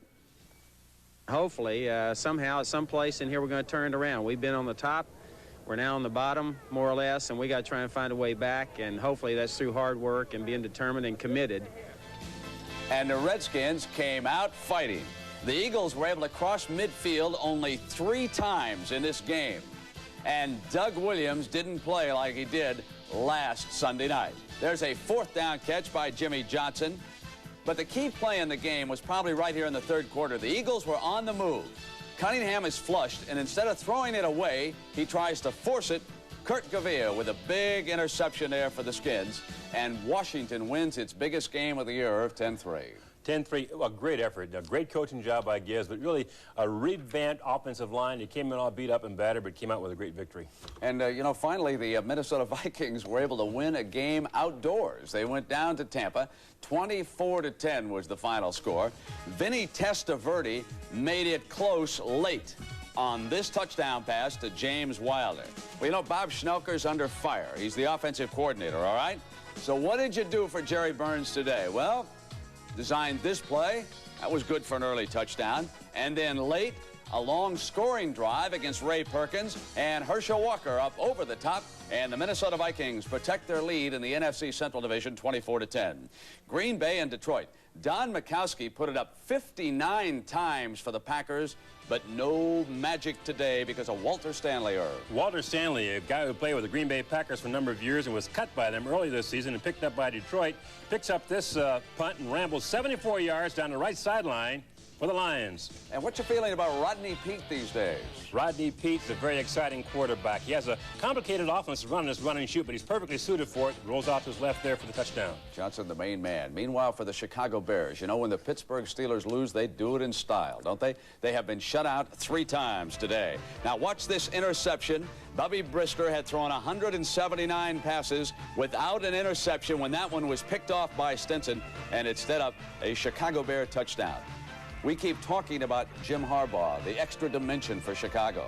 He ran for a touchdown, then he dropped this one off to Brad Buster. Does a good job. No one open up field, dumps it off to his running back, and he's in for the score. All right. How about the Denver Broncos and John Elway? You know, his numbers are not flashy, but he does get the W. And on their last drive, he was 4 of 4 for 62 yards. Christian Okoye did not play. Injured thigh. Watch the shovel pass to Steve Sewell, 31 yards to the 9-yard line, and that will set up the winning field goal attempt by David Treadwell. When Treadwell was down at Clemson, he used to win games like this in dramatic fashion, and he pulls this one out, and the Broncos now run their record to 8-2. Meanwhile, also in the AFC, a big win for Buffalo, and they're a game behind them at 7-3, 30-7, and for the afternoon, it was this man, This man, Jim Kelly, hitting Thurman Thomas this time for an 8-yard touchdown. Buffalo fans are happy to see him back in the lineup. Exactly. All right, how about Miami and the New York Jets? The Dolphins never win when they come to New York, but they snapped that streak this afternoon. Their first win since '84. Pete Stoyanovich, can you use that wind? You bet. A 59-yard field goal, the third longest in the history of the NFL. How'd Dan Marino do, Herb? This pass isn't the longest pass in the... And the Dolphins enjoy that win. The New England Patriots, they had never lost to the New Orleans Saints, but that string was snapped, and here's Irv Cross's favorite defensive play of the day. Defensive backs love this kind of play. The batted ball, tip ball, whoops, Brett Maxey comes up with it, rams along the left sideline for a 27-yard touchdown. Terrific. And the New Orleans Saints are now at 5-5, thanks to that defense. Now let's send you back to the stadium and a game you're enjoying on CBS. Welcome back to Candlestick Park, where the San Francisco 49ers lead the Atlanta Falcons 28-3. And hello again, everybody. I'm Tim Brand, along with Dan Jiggets. And Dan, when we started this game, you talked about how important turnovers were for Atlanta. Well, they got 2 turnovers and only got 3 points. Well, the key thing was you get the turnovers, you got to make sure that you don't turn the football over. And indeed, that's what the Falcons did. One time, Charles Haley picking the ball up after Chris Miller tried to throw the football downfield and slipped out of his hand. Haley picks the ball up, takes it in for a touchdown. Those are the kinds of turnovers that really do you in, because not only do they get the ball, but they also get the 6 points. On their very first possession, San Francisco went 46 yards. Montana scored, and then here's their second touchdown. Jerry Rice. Charles Demery comes up, slips down the field, as does Tim Gordon. Jerry Rice takes it the distance, then cutting back across the grain. The only guy with a shot on him is from the far side is Deion Sanders. He gets a face mask there, and the Falcons got penalized on the kickoff. So Rice, for the 4th straight year, goes over 1,000 yards, and then watch this touchdown by Haley. Charles Haley comes in, he's closing in on Chris Miller. Chris tries to pump fake the ball there, throw it downfield, and he simply slips with the ball, and Haley scoops it up, takes it in the end zone. Not very gracious, but it's still 6 points on the board. I thought this next play was a flagrant pick, but there was no flag thrown, so it's a moot point. Well, it's a pick, but yeah, but the wide receiver is allowed to slip into the end zone there. Robert Moore, number 34, has got to get out of the way of the receiver. He can cut back inside. Taylor catches the ball, 6 points for the 49ers. So Montana ends 13 of 16, 230 yards and 2 touchdowns. And we'll continue after this message and a word from your local stations. Looks like Winter just did in that poor fellow's battery. Wonder if he's smart enough to replace it with a battery built for extremes. A maintenance-free, high-cranking Delco. Smart fella. AC Delco parts. They don't just fit, they match. People always ask me, yo, Sinbad, why is McDonald's McRib sandwich only for a limited time? Because I, Chef Sinbad, said Mickey D's can have my secret for smothering tender, boneless pork in a delicious barbecue sauce forever. So I lied. They asked how long they could use my recipe. I said, let's flip, lend me a dime. They thought I said limited time. Okay, nothing this good lasts forever. McRib at participating McDonald's. When you've got your power stroke going, nothing's gonna beat you. Introducing Power Stick Antiperspirant. 24-hour protection in just one wide stroke. New Power Stick from Fabergé. Hey, Mark, may I borrow your car? It's a V6. Don't let the power go to your head. The Toyota Camry V6 has 156 horsepower that makes for surprisingly exhilarating driving.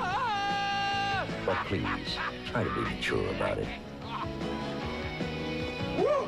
Mark, thanks for letting me borrow this powerful Camry V6. I think I'll go out and buy one today.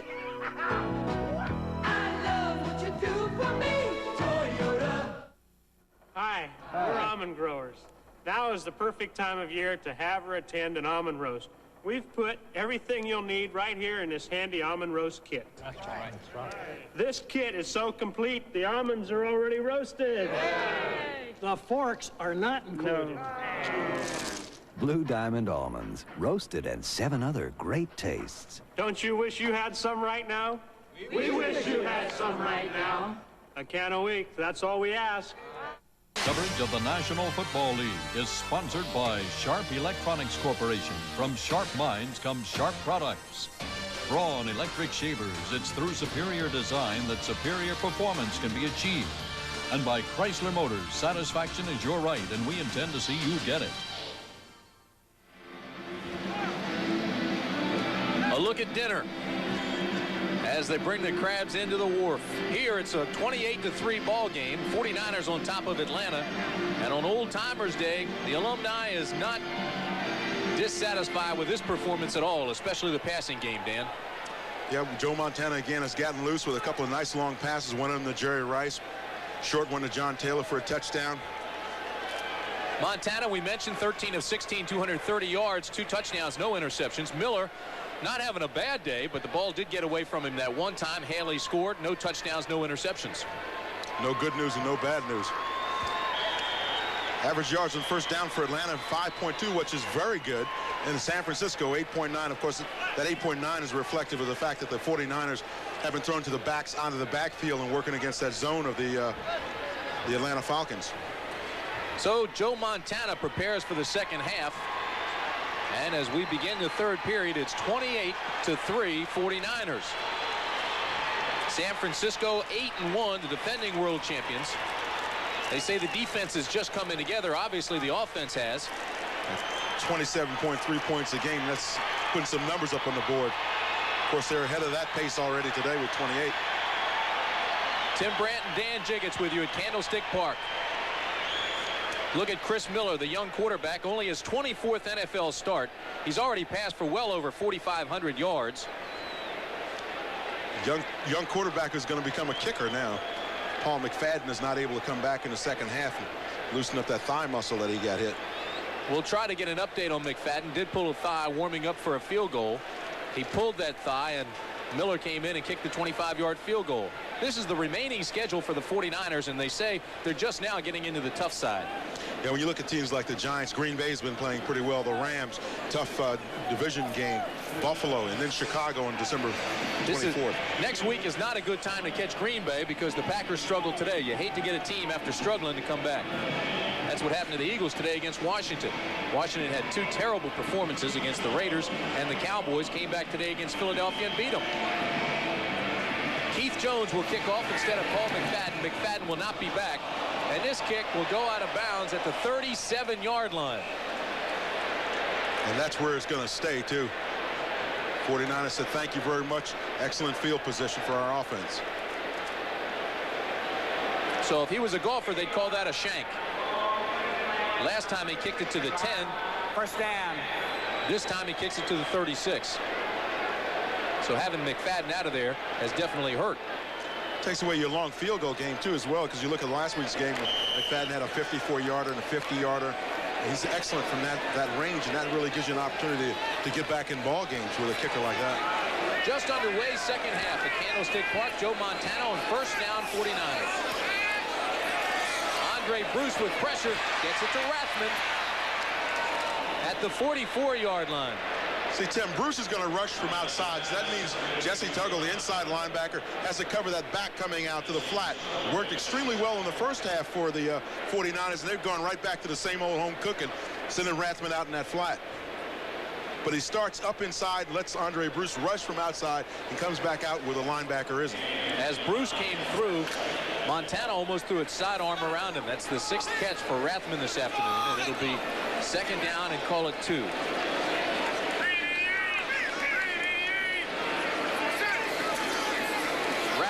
Left side. Tough 2 yards. If you want to look at something that the 49ers aren't doing as well at as they have in previous years, it's running those sweeps. And the reason why is the backs have to get back off the ball a little bit and kind of bow it out as they run around the corner to allow those offensive linemen to get up, make the swing around the corner, and set themselves up on their blocks. The backs have to pull back a little bit and not run directly towards the line of scrimmage. Atlanta is 0 for 3 in the NFC West. 2 losses to the Rams, 1 loss to the Saints. They're 0-5 on the road, and if you go back to last season, they've lost 7 straight away from home.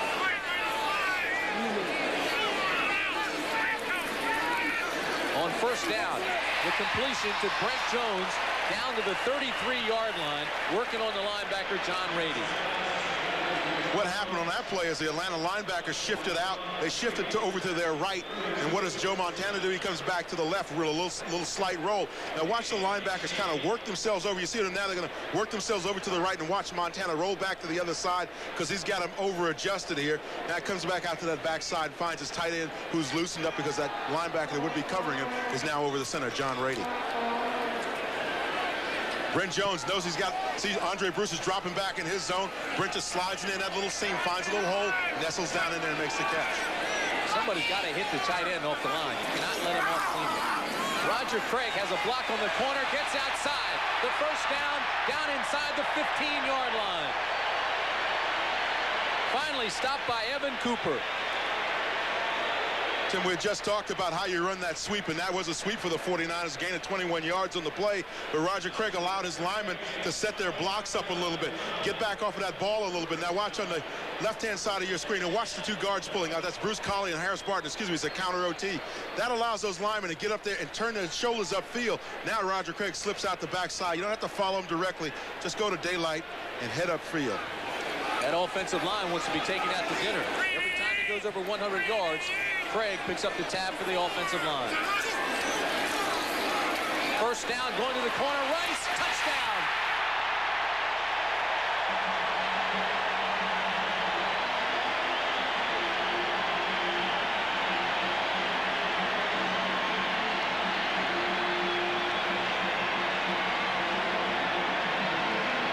He was working on prime time and closed the show. Time just got a lesson in what a great receiver does to you.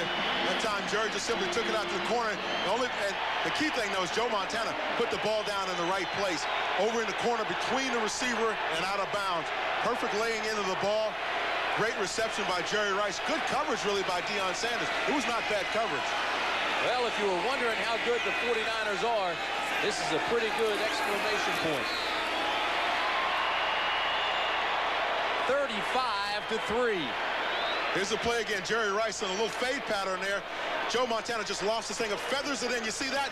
The only guy that could catch that ball is Jerry Rice. Deion Sanders has nice coverage. Rice in motion now. Watch him run the fade. Come right back off of that motion. Just head to the corner of that end zone. Perfect placement of the ball. Deion's all over him, but it's a good throw.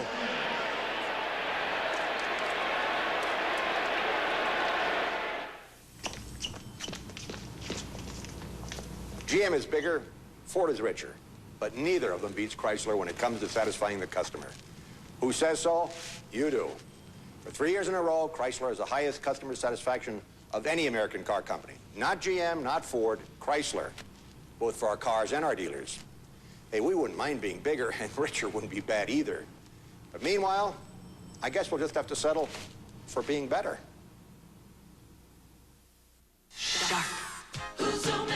Sharp, the only 12-to-1 zoom camcorder, that's who. Sharp, so fully automatic, just turn it on and shoot. The Sharp 12-to-1 zoom camcorder, that's who. While most camcorders stop here, only the Sharp 12-to-1 zoom keeps zooming all the way to here. Beautiful, even in low light. Sharp, the only 12-to-1 zoom. Nobody gets you closer to the ones you love than Sharp. From Sharp Minds come Sharp products.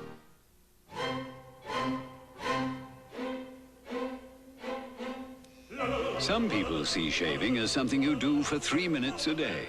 At Braun, we see it as something you do for a lifetime, and we think you should make the best of it. The Braun Shaver, with its 3 shaving positions. Designed for those who choose to make a virtue out of necessity. Braun, the world's #1 selling foil shaver. Tim Brand along with Dan Jiggins at Candlestick Park, where the San Francisco has just exploded this afternoon. 35-3 is our score with 12:29 remaining third period. And the 49ers have scored on their last 3 possessions. Montana 16 of 19, 269 yards as you look at Deion Sanders, who is deep with Greg Patera for Atlanta. Kofor will kick off again, and with a 35-3 lead, I don't think they really have to kick away from him much anymore. So they go ahead and kick it deep, and here he is. Prime time to the 24-yard line.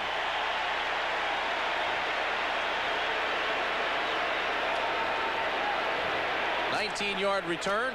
Tackle made by Antonio Goss, and we were asking Deion Sanders yesterday, is there much talking going on the field? You talk to them? Do they talk to you? Well, he said absolutely not, but it sure looked like Millen was grabbing his ear there. And there's an interesting thing, too, as Jerry Rice scored that touchdown on him. He said one of his heroes is Jerry Rice. The other one, Sterling Sharp, the young wide receiver up in Green Bay. course, he was looking to get in on that offense now and get a couple of shots at the wide receiver spot. First down Atlanta at the 24.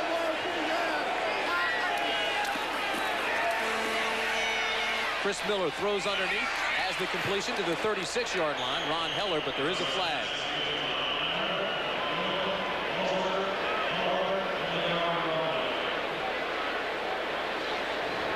Gain of 12 if it stands up.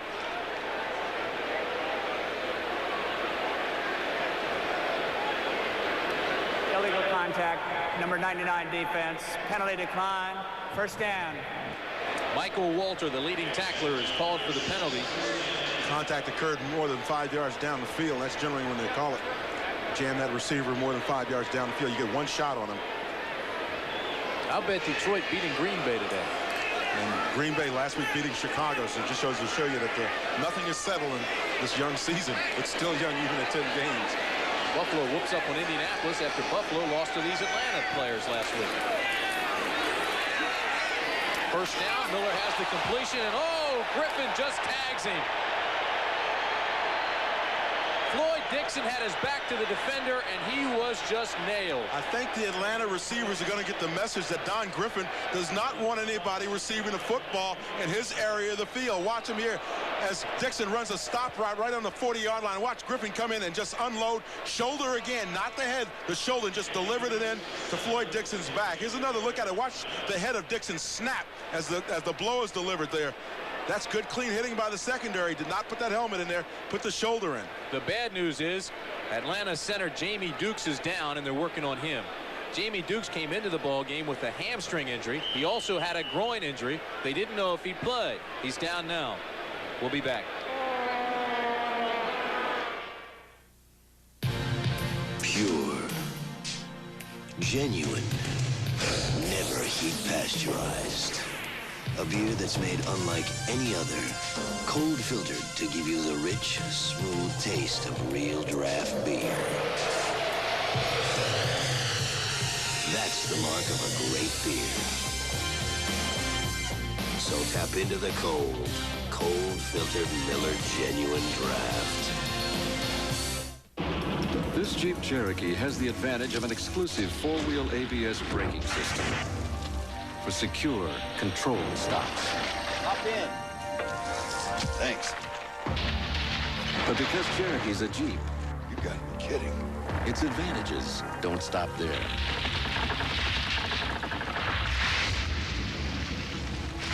Boy, what a day. Now get up to $1,000 cash back on 1992 and four-door Jeep Cherokees. A6, hurry and you'll make it. Delta Airlines ticket agent Sam Singletary knows how to get people moving. Mr. Franklin, your bag. But sometimes he has to show off a few moves of his own. The kind of moves that made him a first-string halfback. Sam Singletary shares a feeling with everyone at Delta. He loves what he's doing, and it shows. We love to fly. He's the kid. And it shows. Monday when Al teaches Teddy how to work a room. Earl, how are you? How's Liz? You okay? Slime ball. Is Teddy too quick to pick up? Teddy Z after Major Dan. Big Jamie Dukes is up and walking. 6'1", 285-pounder out of Florida State is replaced by Guy Bingham at center. As you look at the Western Division standings with San Francisco 3 games up on the Rams, and San Francisco's just 1 point away from being unbeaten. They lost to the Rams 13-12 earlier this year. Second down and 6, Atlanta.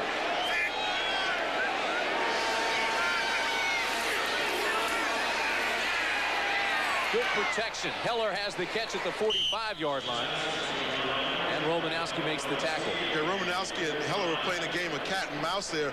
Romanowski's standing right behind Heller, who's waiting for the ball to be delivered, and Romanowski doesn't want to reach in and give him a shot before the ball gets there, but he knows that Heller's going to catch the ball. He's just simply waiting to get his shot on him.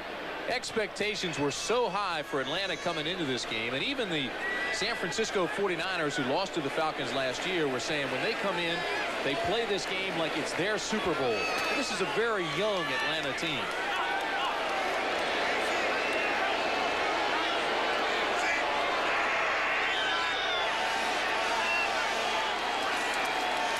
Miller on 3rd and 1. Escapes one tackler, can't escape the other. Pierce Holt, number 78, comes in and makes the sack. But you had Charles Haley coming all the way from the far side. Pierce Holt's one of those guys, he told us, he said, you know, he looks at playing football as this is a fantasy. He says, I just want to keep playing as long as I possibly can. Here's the replay again. Chris Miller's going to roll out to the right side. Now watch, Haley's going to be coming from the backside, number 94. He misses the sack, but Pierce Holt just nails Miller right there. Second sack on Miller today. Fulhag hadn't really been booming him. And Taylor knows it, so he stands back at the 28-yard line.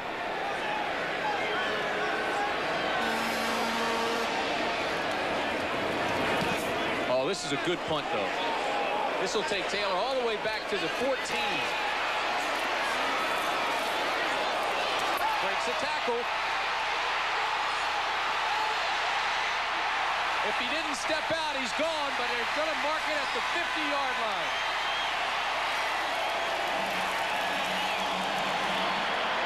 A 52-yard punt, and officially it'll be a 36-yard return. John's probably looking for prime time, saying, hey, did you check that one out? Even though they're going to call it back. I love these guys. He's saying, I didn't step out. Come on. He gets a good block right down there. Just as he gets to the sideline, right there, somebody extended their hands, and right there, that's a block by Greer. And that springs him there. So now he takes off and gets that sideline. But right here, as he's trying to avoid the punter, watch him step out of bounds right down in here. You see that inside foot was out of bounds, so you know they're going to call that one. Walking the tightrope, they'll look at it again. Look at all the players are watching a big screen at the end of the stadium. They're going to make their own review. Taylor says, no way, I didn't step out. That's funny. The officials are telling Taylor, don't get greedy now. You guys are up 35-3. National Football League's come a long way. These guys can make a great play, then come back and watch it on the tube. Yeah, that's how their instant replay is going to go. Now the players are going to start reviewing it. What'd you call it? Instant delay. First down, San Francisco. Roger Craig gets a tough 2 yards. Tony Casillas will get credit with the tackle. Next Saturday here on CBS, this should be a good old-fashioned Donnybrook. Notre Dame, ranked #1 in the nation. Tony Rice, the Rocket, they're loaded and unbeaten, going against Penn State, ranked 13th. It all begins at 2:30 Eastern Time, 11:30 Pacific. Who do you like, Dan? You have to like Notre Dame, but Lou Holtz, you know, the head coach at Notre Dame, says that he may not take his Golden Domers to a bowl game. He doesn't know. He doesn't like the attitude and the way things are going right now. The kids need a little break. He said he might not take them to a bowl game. Right. Give it up to Penn State too many times. I think Joe won't have them ready up there to turn them. Craig tiptoes across the 45, breaks another tackle to the 37-yard line. Evan Cooper finally stops him, but Craig now 12 carries and over 75 yards. Tim, we said at the top of the game that Roger Craig and Tom Rathman told us that they wanted to get the running game going again today. The last time we saw the 49ers, they were running some sweeps and the counter OTs such as they just ran where you pull that backside guard and tackle. They've got their running game going again today very successfully. But one of the things you have to do when you're working on your running game is getting that combination of the running backs and the offensive linemen, getting into a groove and getting a feel for where each other is going to be. And that's what's happening for the 49ers offensively. San Francisco goes to 2 tight ends. Craig's the lone setback, and he's the ball carrier. Nice cutback, gets a couple more. You'd have to think, too, at this point in time in the game, up 35-3, maybe you want to take your frontline guys out, give them a little bit of a break. Because, you know, granted, Joe Montana's missed a few games this year because of injuries, but I would think now that George Schieffer's probably thinking about maybe pulling Montana and Craig and Rathman and all those guys and letting some of the backups get a little bit of playing time. But then again, George Seaver says, hey, I've seen too many fourth-quarter comebacks. Just ask these Atlanta Falcons about fourth-quarter comebacks. Maybe I'll leave them into the end of the third quarter. Well, Steve Young has played well, undefeated 3-0 as a starter this year for the 49ers. Even Steve Bono has played well. This is Rathman, left side. He's got the corner. To the 21-yard line, Jesse Tuggle takes him out of bounds. I tell you what, it's beautiful to watch those guards pull up in there, though. Saw Bruce Colley come around on the sweep play, just sail up in there, take down the linebacker, Andre Bruce. Watch this two guards, the backside guard, number 69, Bruce Colley. He's coming around the corner now, gets a nice block at the point of attack. Harris Barton comes in, cuts down Ben Thomas. That sets it up for Rathman outside. It's still a relatively young offensive line in that it averages under 30 years of age. 49ers continue to inject new talent. First down, Rathman, big hole, right side, breaks 2 tackles, inside the 10 to the 9-yard line. A gain of 13. 49ers ran a little lag draw there, a little delay on the draw. See the offensive lineman set up on the line of scrimmage, make it look like pass. Rathman takes a little counter step, takes the ball, and heads right up through the offensive line. What you saw right there, Marion Campbell's going banjo coverage. So we'll see if they play banjo coverage defensively. San Francisco, 22 first downs, Atlanta 9. You can tell us in a minute what banjo coverage is. Roger Craig breaks a tackle. Tony Casillas makes the stop. Banjo. You're an old linebacker. Explain banjo coverage. Well, I know you know banjo coverage involves the safety. They bring him up like a linebacker. They look for things. They may play in and out on the corner. And that time when they ran the ball, it didn't make a darn bit of difference. Chuck Clausen standing alongside Marion Campbell. Chuck Clausen was a coach that recruited me to Ohio State. Good linebacker coach, good defensive coaching. That's why Marion Campbell always has him on his staff. First down and goal at the 7.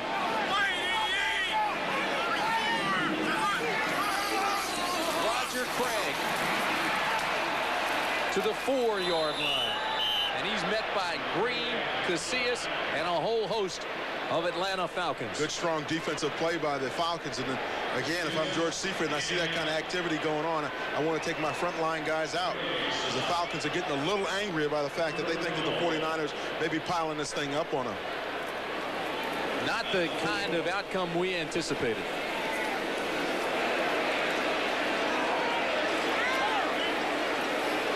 It's been lopsided to this point.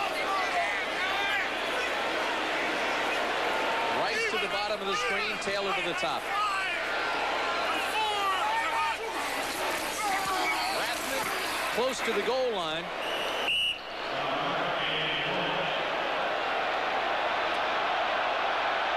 Crowd wants him to go on 4th down, but instead, George Seifert stands in Mike Kofor.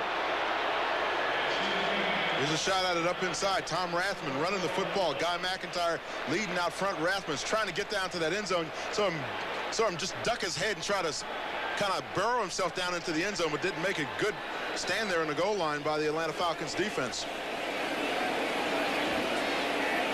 It'll be an 18-yard field goal attempt. You see the numbers on Kofor for this season.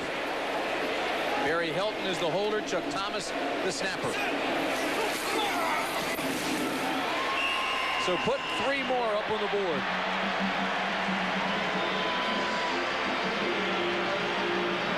San Francisco big. How to know where on earth your package is. Charlie Smith has a nose for tracking. He can spot a Federal Express package from Bangkok to the North Sea. He can tell you when your package clears customs in Tokyo or takes off for Sydney. You see, Federal Express tracks your package through computerized checkpoints, so Charlie Smith always knows where everything is. Anyone see my glasses? Federal Express. Very funny. The best way to ship it over here is now the best way to ship it over there. Night, dear. I think I left the living room light on. I'll get it. Oh, the kitchen, too. Got it. Control your lights from anywhere in the house. Just buy $15 worth of Stanley tools, and we'll send you a light maker, control unit, and lamp module free. Did you leave the light on for Chris? Of course I did. Also, enter the Stanley Tools Secret to Security contest with 200 prizes, including 10 Chevy trucks at participating Stanley dealers. GM is bigger, Ford is richer, but neither of them beats Chrysler when it comes to satisfying the customer. Who says so? You do. For 3 years in a row, Chrysler has the highest customer satisfaction of any American car company. Not GM, not Ford, Chrysler. both for our cars and our dealers. Hey, we wouldn't mind being bigger, and richer wouldn't be bad either. But meanwhile, I guess we'll just have to settle for being better. Two teams that love to hit with two men who love to run.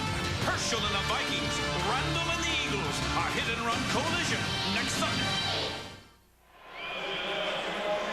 San Francisco has scored 31 straight points, Dan. And what you're thinking about if you're a guy like Tony Casillas coming into this game now, he came into this game saying to us that he wanted to get some respect from the 49ers. He may have gotten some respect because he had a pretty good ball game so far, but really the team has kind of gotten run over by the 49ers. And now if you're on that sideline along with the Atlanta Falcons, you have to be saying, hey, look, I hope these 49ers are going to kind of pull up a little bit now. One of the things we were talking about before we went away is the fact, do you keep Montana in? Well, obviously they're going to make a switch because Steve Young is warming up on the sidelines, and Montana's just looking on. He's ready to relax a little bit. We know the thing about Montana and those guys, they never want to come out of a game. Neon Deion Sanders at the 4-yard line. Out to the 30-yard line. He is a great talent. No question about it. 25-yard return.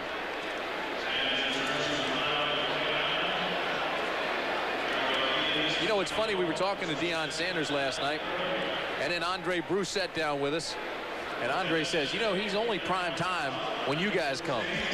Well, he says he never uses prime time when he's playing baseball. Then it's Deion Sanders or maybe Neon if you really press him into it. But when he's playing football, it's prime time. Signs his autographs prime time during the football season. I thought it was interesting listening to him talk about the mental differences between the game. He gets psyched up for football. He says he has to mellow out to play baseball.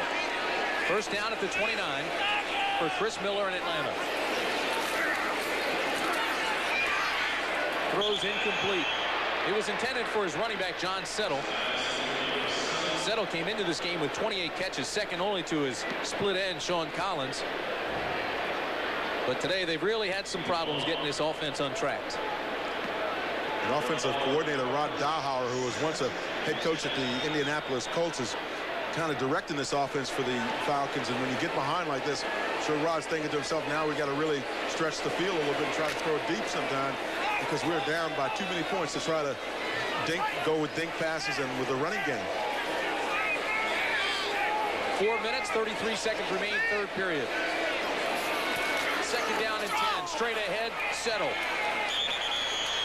To the 33-yard line, Keith DeLong out of Tennessee makes the tackle.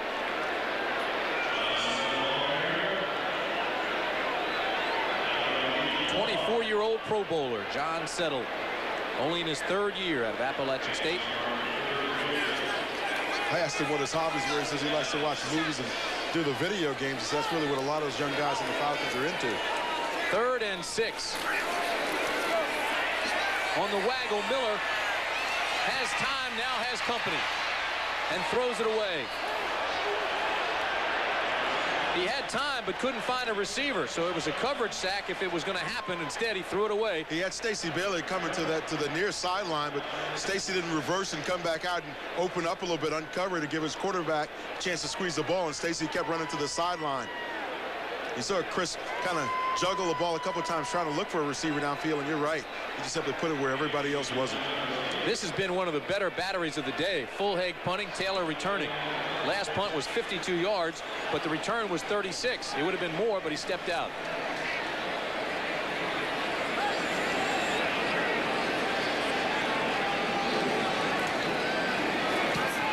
Oh, and Fulhag booms this one.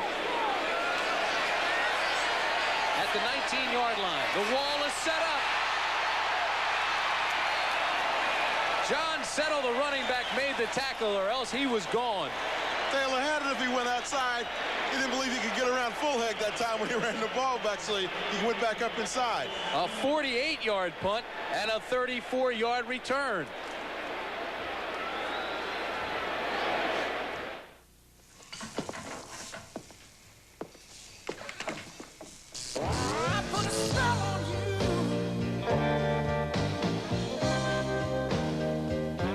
Genuine draft. I was hoping you'd say that. Cold filtered, never heat pasteurized.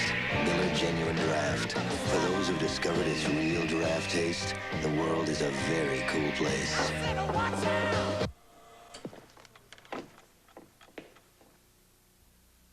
Looks like Daddy's bringing home the barbecue.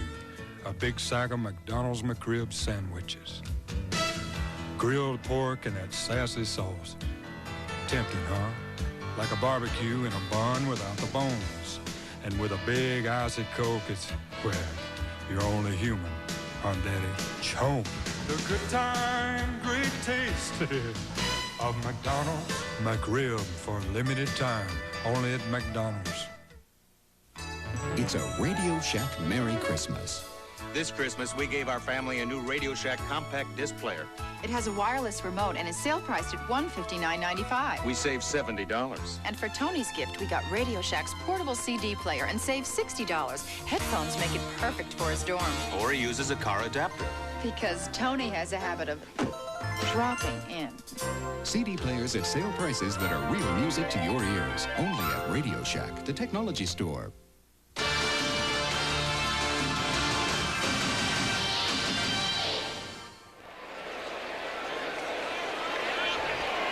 The menu for next week. Single header coverage, regional coverage. New Orleans against Atlanta, Detroit and Cincinnati. And some of you see Green Bay against these San Francisco 49ers. All starts with the NFL Today next Sunday, 12:30 Eastern Time right here on CBS.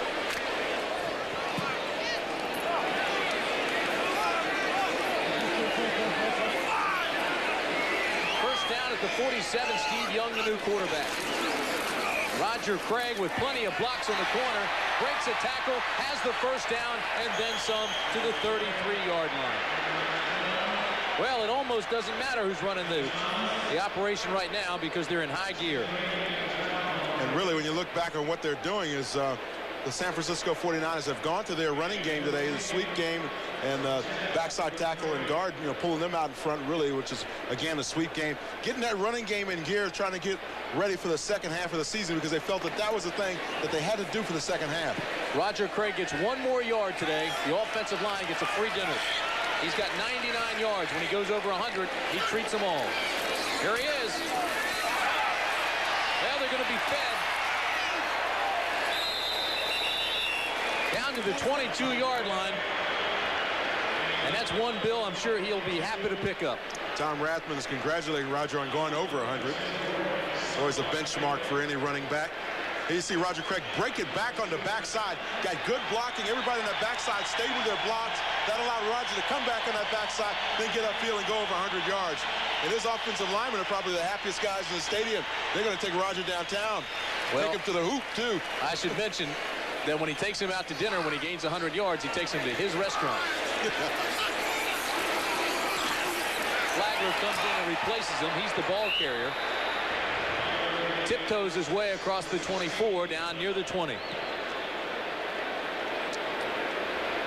Well, as things start to wind down here on this Sunday, we'll show you some of the scores here in the NFC Central. Detroit with a big win today over Green Bay, and Chicago over Pittsburgh. Winning in the first time ever since 1945 in Pittsburgh. And this is the way the standings look in the Central Division. Minnesota up top 7-3, Chicago at 6-4, and Dan and I will be in Chicago next week. Second down and 4. Flagler. Nice cut to the inside to the 13-yard line. Tony Casillas, number 75, makes the tackle. But now, if Roger Craig's going to buy dinner, Terrence Flagler is probably going to sue the offensive line for non-support. That time, Harris Barton ran around. He's supposed to turn up the field and block a guy. He ran past one guy, and that's the guy that's chasing Terrence Flagler around. Tom Rathman comes out of the game now to a round of applause. He's replaced by Keith Henderson. 1:07 remaining in the third period, but it's 38-3 San Francisco. Rathman leaves with 48 yards, 6 catches.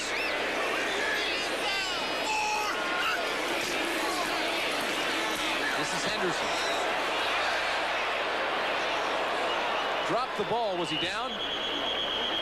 We'll have to wait for a call on this one. San Francisco gets it back. Ben Thomas and Evan Cooper made the tackle. These games are never fun when you're playing. No, it's a tough thing when you come in and, you know, the score gets way out of hand. If you're on the on either side, to be honest with you. Well, yeah, but especially if you're on the short side, you know, then you got a lot of things to think about. You know, you just kind of came off of a good week where you had a big win, and now you get destroyed like this, and you had a long trip back, 5 hours back in the air. It's no fun. They need that much for the first down. Tim, one of the things I think is important, though, is these teams, when they come out to the West Coast from the East Coast, I think they've got to come out on a Friday and get a couple of practices in out here. Otherwise, you're simply worn out by the time you fly in here and you got to play the game, and you never really rest up and, you know, kind of get in sync. Well, we've been out on the West Coast now 3 weeks. We saw Washington come out Saturday night before playing the Raiders in Los Angeles, and they were beaten badly. We saw Philadelphia come out. They stayed out, and they were upset by San Diego. And now we see Atlanta come out late, and they're being blown out by San Francisco. So I'm not sure there is. Philly's problem was they stayed out all week in San Diego. That's no break either. Bring them in on Friday, not on Monday. The third period is winding down. You see the time, and they'll take that long walk to the other side. The ball will be on the 13-yard line when they finally mark it at the other end. That's the end of the third quarter with the score 38-3. We now pause for a word from your local station.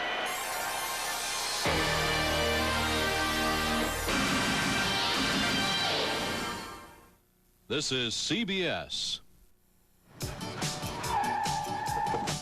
Over the past few years, a battalion of strangely equipped individuals has been roaming the American workplace, testing the air for substances that shouldn't be there, things that might make people sick, and insurance premiums skyrocket. Now, some find Aetna's approach a little unexpected. Sorry, excuse me? But when was the last time your insurance company did anything more surprising than mail you a bill?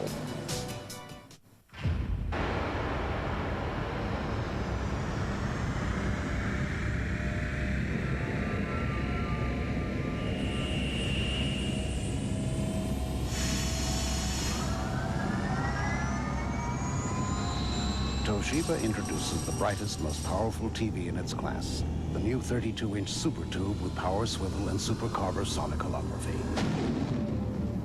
Think of it as turbocharged TV. Sunny skies and zero chance of rain through Sunday. Good news. There's no snow in our forecast today. Mercedes-Benz introduces Formatic. Outwitting the weather and the road with the most advanced all-wheel drive system ever put in a car. Formatic. It may just obsolete other all-wheel drive systems. Not to mention weather forecasts. For Spacious Skies starts Monday at 5. CBS Sports coverage of the National Football League is sponsored by Cadillac and your local Cadillac dealer. Discover why the only way to travel is Cadillac style. MasterCard, master the moment until the 21st century. And by 98-calorie Lowenbrau Light, the one light beer with a strong character. One of the great landmarks in the world, the Golden Gate Bridge in San Francisco, has been golden this afternoon. 38-3, leading Atlanta.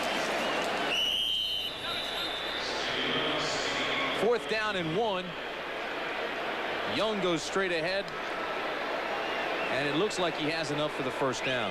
And it appeared that Steve Young went over the left side of the offensive line for his quarterback sneak, whereas in the first quarter we saw Joe Montana go to that right side. So it's interesting. Two different quarterbacks, two different sizes they like to work to. It's going to be awfully close. They're going to bring out the change, but Steve Young's already signaling up that he's got enough for the first. Of course, Steve is left-handed and Joe Montana is right-handed, so I guess that kind of makes some sense. You know, one of the interesting things is George Seifert has got his ball club running the football now, trying to burn up the clock a little bit to keep it away from a major embarrassment for Marion Campbell and his Atlanta Falcons. Swamp Fox. It's a tough day for him. Claude Humphreys is standing there and back up on the outside with the defensive line. Claude was a heck of a pass rusher in his day. Marion Campbell could certainly use Claude Humphreys today. You know, that's something they really don't have, is a dominant pass rusher coming from outside. Mike Gaines still doesn't have a sack. Straight ahead, Henderson, touchdown San Francisco.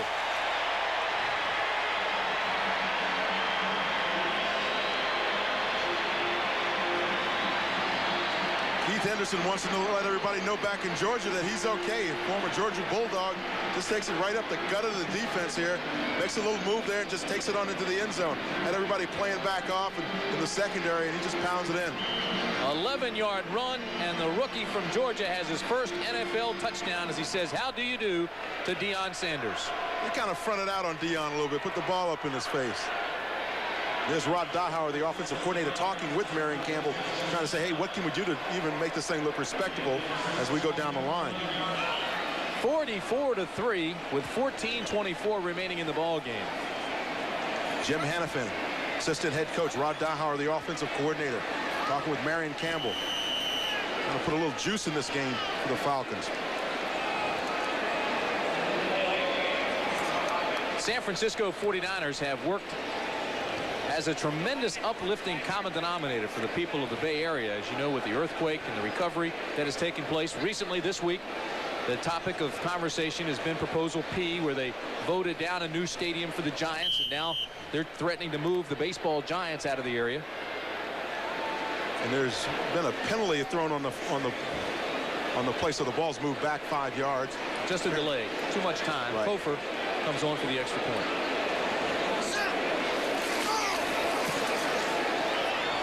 And it's good.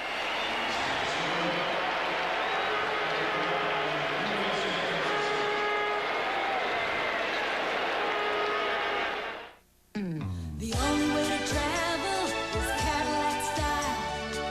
Cadillac DeVille for $1990. With its new, more powerful V8 engine, full-size 6-passenger luxury, electronic level control, and available anti-lock brakes, DeVille allows you to travel in the passing lane without leaving the comfort zone. Cadillac, Cadillac, Cadillac style. Cadillac, Cadillac, Cadillac style. Regardless of what some people think, all spark plugs aren't alike.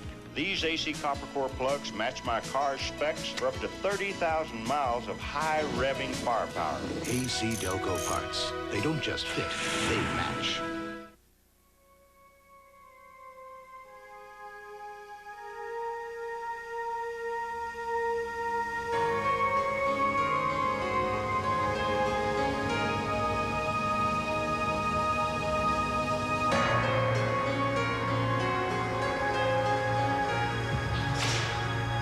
Life's full of simple pleasures, like the comfort of Levi's jeans. Or had you forgotten?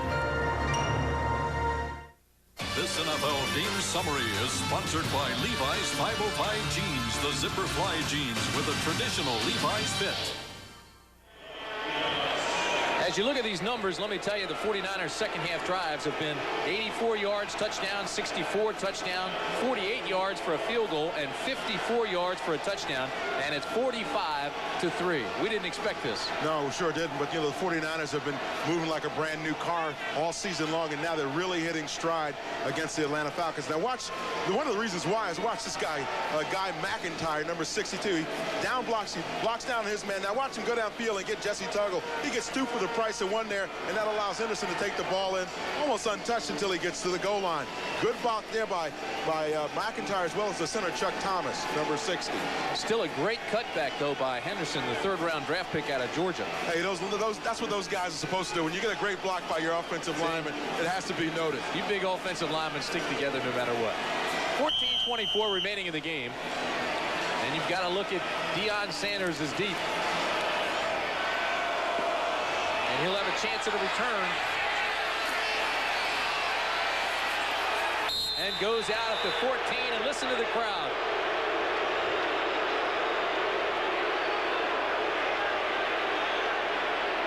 I don't know why Deion Sanders is running out of bounds with 14 minutes and 15 seconds remaining on the clock.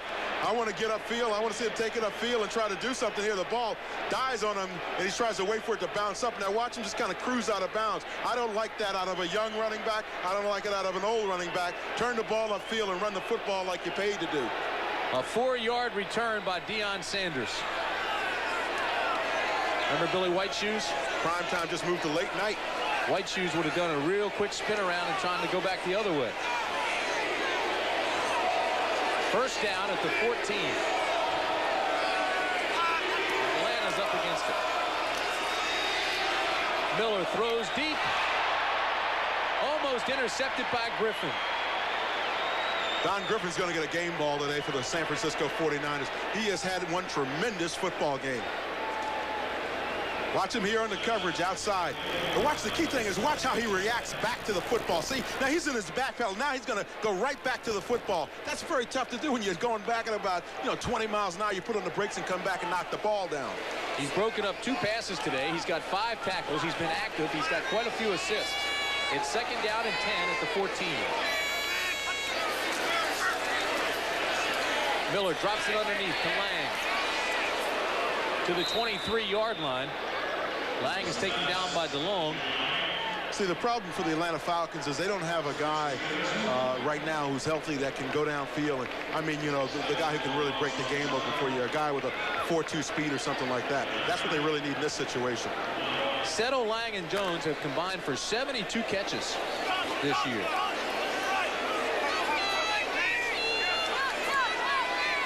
Third and 1.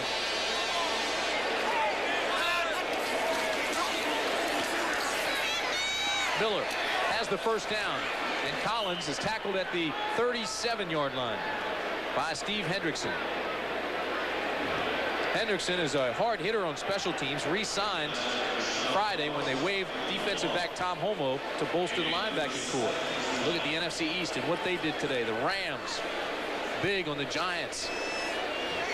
Dallas going after 2 in a row, and this is the way it looks in the NFC East. The Giants up at top 8-1. Followed by Philadelphia, Washington at 500 now by beating Philadelphia today. And Dallas, as I mentioned, going after its 2nd straight. Miller, he's mobile to Lang at the 40. Keith DeLong makes the tackle there. Number 1 pick out of Tennessee. A lot of the young folks playing now for the 49ers. Yeah, they finally did. They got to the 4th quarter, and then they started changing their personnel up, which was the good thing to do. Lang drops this one and pays the price. Like they always say, if you're going to go down there, you might as well catch it because somebody's going to hit you anyway, and that time was DeLong, number 1 draft choice out of Tennessee. He just takes a nice level shot on Gene Lang. Keith DeLong with that tackle we call the slobber knocker.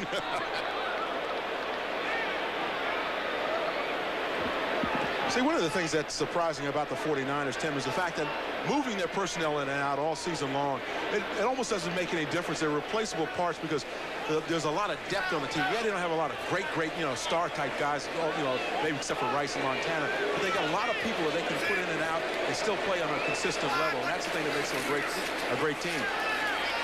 On 3rd and 7, Miller bounce passes this one to Floyd Dixon.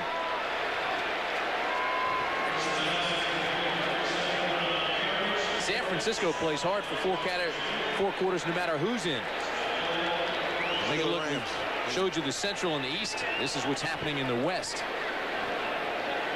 Of course, that's 8-1 officially until the clock ticks away the last 12-19, but it's pretty emphatic right now. And the Rams, of course, were saying they're going to win today by saying they're 6-4. They're ahead of the Giants. Well, here we go again. Fulhag to Taylor. Fulhag has another good punt that'll take Taylor to the 14-yard line. And Taylor runs out of bounds at the 24. Brad Beckman will get credit with a tackle, a 46-yard punt, a 9-yard return. And with 12:08 remaining in the ball game, it's one-sided, if not decided. Strong character. The product of Lowenbrau for over 600 years. So when it came time to brew a great light beer, one with a strong character, no effort was spared. Introducing the one light beer with a strong character. 98 calorie Lowenbrau Light. MasterCard. This holiday, no other card makes more moments merrier. And with nearly 3 times the acceptance of American Express, it's one Christmas card everyone will welcome. MasterCard. Master the moment. Now, almost every time you use MasterCard before December 31st, you increase your chances of winning your MasterCard bills paid up to $18,000 a year till the 21st century. MasterCard. Master the moment until the 21st century. The only way to travel is Cadillac style. From the unsurpassed Gold Key delivery system to the 24-hour-a-day peace of mind of the finest roadside service program in America, the over 1,600 Cadillac dealers nationwide are committed to making your Cadillac as comfortable to own as it is to drive. Cadillac, Cadillac, Cadillac style. Cadillac, Cadillac, Cadillac style. Heisman hopeful Tony Rice ignites #1 Notre Dame as they try to survive the punishing defense of Penn State. The Irish meet the Lions next Saturday. Here's the downside of a one-sided game. Keith Henderson, the rookie out of Georgia, has injured his knee and is going into the ball game, or going out of the ball game, leaving the stadium. 1 catch, 78 yards, his first NFL catch. He also had 2 carries for 11 yards in his first NFL touchdown, but he's leaving with a knee injury. Flagler straight ahead to the 31-yard line. Well, you hate to see a guy like Henderson play as well as he did and then leave with that injury. Tony Bullock with the tackle on Flagler. Don't forget, coming up next Saturday in Happy Valley, State College, Pennsylvania. Notre Dame, the top-ranked team, going against Penn State, ranked number 13. It all starts at 2:30 Eastern Time, 11:30 Pacific, right here on CBS. It's the CFA.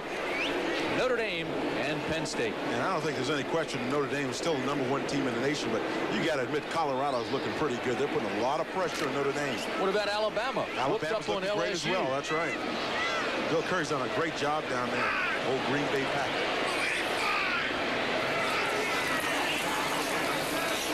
Flagler loses the ball but gains 5 yards. It hits at the 40 and goes out of bounds. Tim Gordon stripped it loose. Actually, you can't fumble forward, so they're going to bring it back to where the spot where he fumbled the ball at. Watch Terrence Flagler. The ball just gets pounded out there by Tim Gordon, number 41. So that's that old Ken Stabler player. You can't fumble forward. So they're just going to rule it. It's going to go out right there where he fumbled the ball. Gordon with a nice little strip there. It would have been nice if Deion Sanders was in position to turn around and pick it up for the Falcons. Gordon's played some pretty good football for the Falcons, except for that one play where Jerry Rice got away from both he and Charles Demery for the touchdown. Everybody was slipping on the play. 45-3, San Francisco. Flagler again carries the ball, this time from the right side, and bangs his way out to the 38-yard line. Stadium emptying out here. A lot of controversy this week in San Francisco about the Giants possibly moving out. Proposal P was voted down. And it's interesting, too, because you look in Atlanta, and I was talking with Rankin Smith, the owner of the Falcons, and they're putting up their new dome, the Georgia Dome.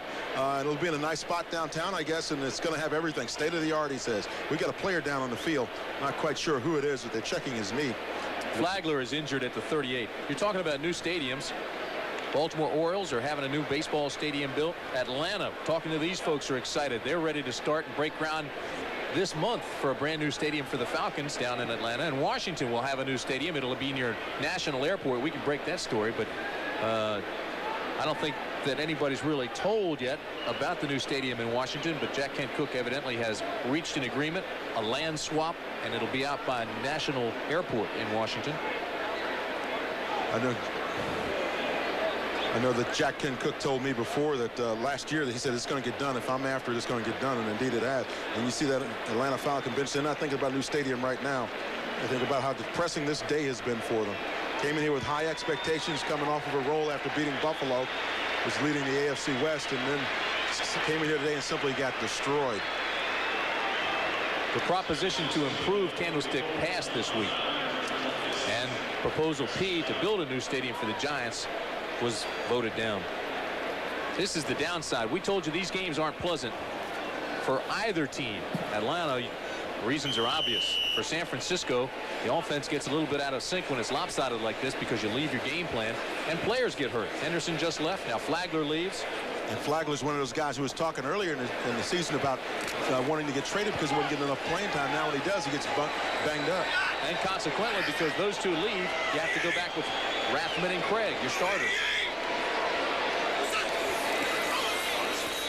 Young has the completion to Mike Wilson. And that ball was perfectly thrown on the slant. After that, when they say Mike Wilson could catch a BB at midnight, too, you saw him just kind of pull that thing down there. Great play by Steve Young. Watch Steve Young thread the needle. I know this is an old cliche, but this is really threading the needle in there. Watch. Oh, that's a nice little grab there by Mike Wilson. Just kind of took it away from Tim Gordon.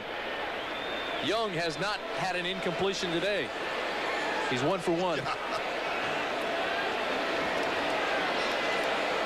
Under 10 minutes to play now as the sun comes out over Candlestick. And the bay glistens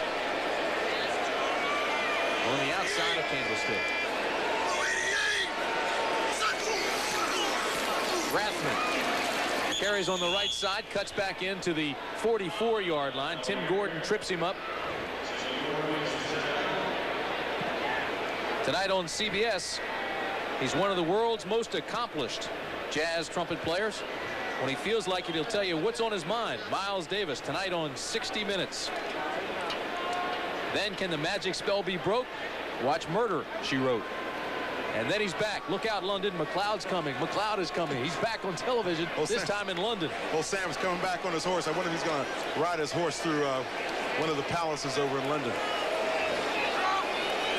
8:55 remaining in the ball game. It's 2nd down and 7 at the 43 San Fran. Big Tom Rathman goes head up with Michael Reed, the linebacker. I'm not sure, but I think I saw the 49ers run a double gut there with two out blocks going on in the middle of the field. And then let's watch and see up inside. I know Jesse Sapullo is now playing guard. See him coming around his block. And yeah, they started to. Harris Barton on the other side started to come around his guard and set it up too. They're going to run a double gut with both of those linemen coming up through the out blocks there. But one got through, the other one didn't. They're doing some interesting things up front, moving some people around. Now Jesse Sapullo's back to his old position, left guard instead of playing center. They're giving Chuck Thomas a shot in at the center position. Rathman now has 57 yards running, 42 yards pass receiving. And you see the 45-second clock is down to 3. Whoa! Rathman and Ben Thomas put head-to-head, testing out their helmets. Rathman gets up and Thomas is shaken. When they hit like that, you don't want to see anybody staying on the ground because that can be serious. Talking about two full-grown men. Thomas is 6'3", 275 pounds. Rathman, 6'1", 235. Just listen to the sound of this hit.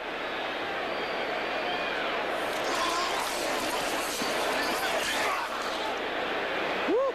I'm glad I'm out of the game. Makes the hair stand on end. I'm glad I'm out. Keep me up here in the booth. Slobber knocker number 2. 49ers.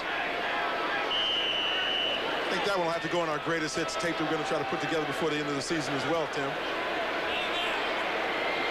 Our director, Mike Arnold, is going to put that tape together for us. It's going to be great. 49ers have their first punt coming up with 7:25 remaining in the game. Barry Helton's had the day off. He's been over there getting a manicure. Helton will go to the corner. It'll hit at the 5 and roll in for the touchback. A 38-yard punt, no return, and with 7:05 remaining in the ball game. The score remains the same, 45-3. Working to be the best they can be. Teammates, sponsored by the U.S. Army. The mighty Steel Curtain always came through when needed most. In 1976, Pittsburgh started 1-4 when the Steel Curtain came down. During their last 9 games, they allowed the amazing total of just 28 points and recorded 5 shutouts to finish the year 10-4. 11 great players who together as teammates were invincible and made the Steelers the best they can be. Tell me, is he still upset? Well, you know Dad. Never really understood why I joined. thinking maybe you'll go straight to college. But I had to prove something to myself first. The GI Bill and Army College Fund. If you qualify, you can get more than $25,000 for college and an edge on life. You think Dad'll ever come around? Dad?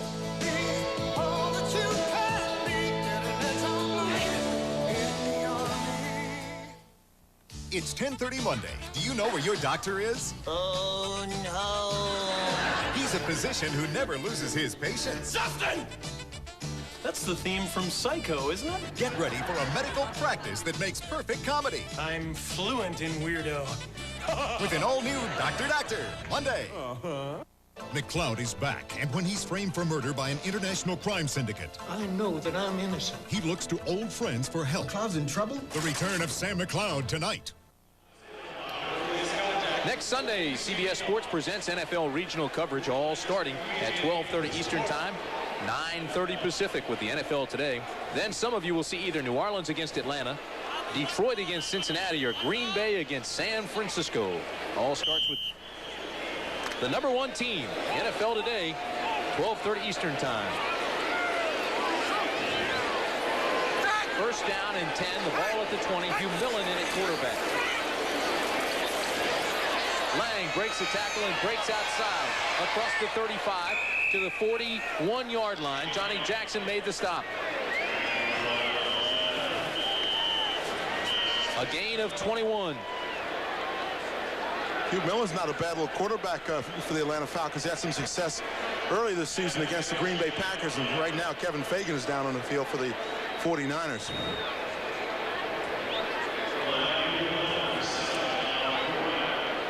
Hugh Millen there talking with Ron Dowhauer and Chris Miller. After 9 years as a 49er assistant coach, George Seifert took over as the 12th head coach of the 49ers. And everybody talks about, well, sure, he's 8-1 coming into this game, 9-1 after today, but they won the world championship. You know, he's got all these great players. Well, it hasn't been that easy. He sat and talked with us about the holdouts, the contract disputes, the Tim McKyer situation where he suspended him. And there's a lot of pressure on him, quite naturally, understanding, you know, what has gone on here with San Francisco to be successful again and to keep a smile on the faces of Roger Craig's and the Tom Rathmans and keep them successful. He knows he's got a great machine there. He's just got to make sure that he keeps running in the right direction and at full throttle.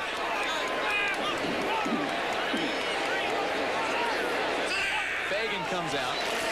Pletzer comes in, and the ball is on the ground, up for grabs, and I believe Lang gets it back for Atlanta.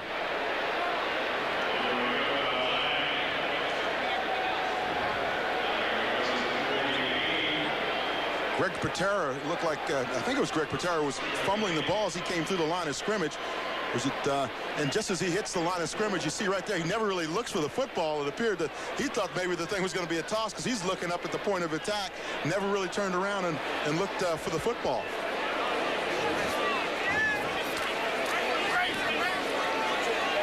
Antonio Goss thinks that he's playing soccer. He bumps the ball with his head and it keeps going, heading towards out of bounds. Gene Lang tries to recover. Second down and 4 for Millen. And whistle blows, and they'll stop the action. That will not be delay, I don't think. False start prior to the snap. Number 73 offense, still second down.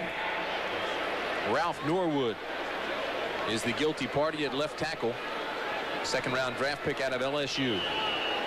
Well, we haven't seen Sanders on offense today, and we fully anticipated that before the game.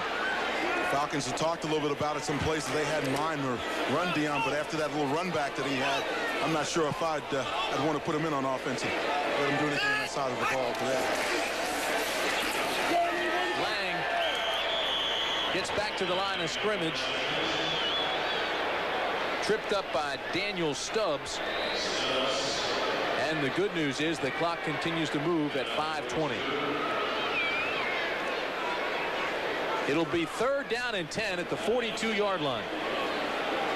Well, Deion Sanders is a good rookie, I think, for the Atlanta Falcons. But you know, I was surprised at how much I like him. I mean, he's a very nice young man. He's got a lot of things going on in his life. He's very excited. And again, there's a penalty. And he said every time he looks in the mirror, he gets up and looks in the mirror, he looks at himself and he goes, how do you like me now? False start prior to the snap. Number 79 offense. Still third down. Bill Fralick. There's Roger Craig with his son. He's having a good time. Everybody's got a smile on their faces down that 49er sideline. The key thing there, though, is young fella has a candy bar. At least I think that's Roger's son. No, that's not a candy bar. Wasn't that a candy bar? No, that's a little toy. Oh, it's too bad my telestrator's not working. I'd circle it up for you. Get a replay on that. That's a little automobile. I know all about those in our household. Fifth penalty for Atlanta. It'll be 3rd and 15. Hugh Millen has pressure and he'll be sacked. Daniel Stubbs gets the sack. And the second-year pro out of Miami has the 3rd sack of the day for San Francisco. Daniel Stubbs may end up being as good an outside linebacker / defensive end as Charles Haley is. Watch on the bottom left of your screen, you're going to see Stubbs come in on that pass rush. Now watch him go outside with the rip technique. You saw that rip, that arm under, and now he just heads straight to the quarterback. He's got great instinct in terms of going to the quarterback. So Fulheg is probably getting leg weary about this time. And Greer will be the return man.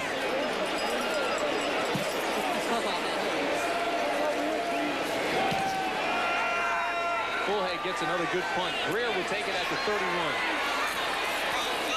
Gets back to the 35. So it's a 37-yard punt, a 4-yard return. The tackle was made by Galen Thaxton. Take you through the league now. The National Football League will take you around the round robin and show you the NFC East first. Giants still on top, but Philadelphia lost today to Washington, so that closes the gap for the number 2 spot. And then Dallas and Phoenix going after it. And there's the NFC Central. Minnesota out in front of 7-10. Chicago following up 6-4. They won today, beating Pittsburgh. Green Bay lost to Detroit today, so they moved to 5-5. And Tampa Bay at 3-7. Take you over to the NFC West. San Francisco will go to 9-1 with a big win today. The Rams at 6-4. New Orleans goes to 500, and Atlanta will move to 3-7. And still going without a win on the road. Haven't won yet away from home. Rathman, a big hole up the middle. Bangs his way out to the 44. Right now, let's take you back to New York and Brent Musburger. Brent? Tim, you mentioned Dallas and Phoenix, so let's get you up to date on what's going on. The lead changed hands a short time ago on this Tom Tupa pass to Ernie Jones. A little inside of 6 minutes to go in that game. 17-13 now. Phoenix leading Dallas. Let's go back to Tim. All right, Brent, here it's 45-3. San Francisco. Not quite as tight. Maybe now we'll see Jimmy Johnson go back to Steve Walsh. Give him a shot, try to win the ball game.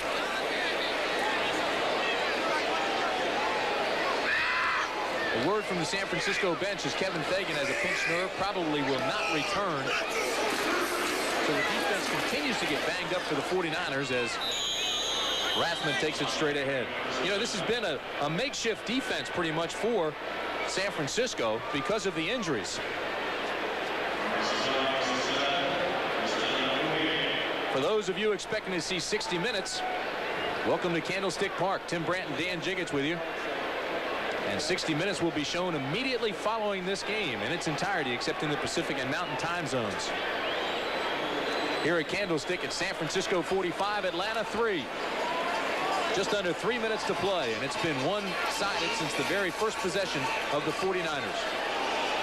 Chris Miller started the game.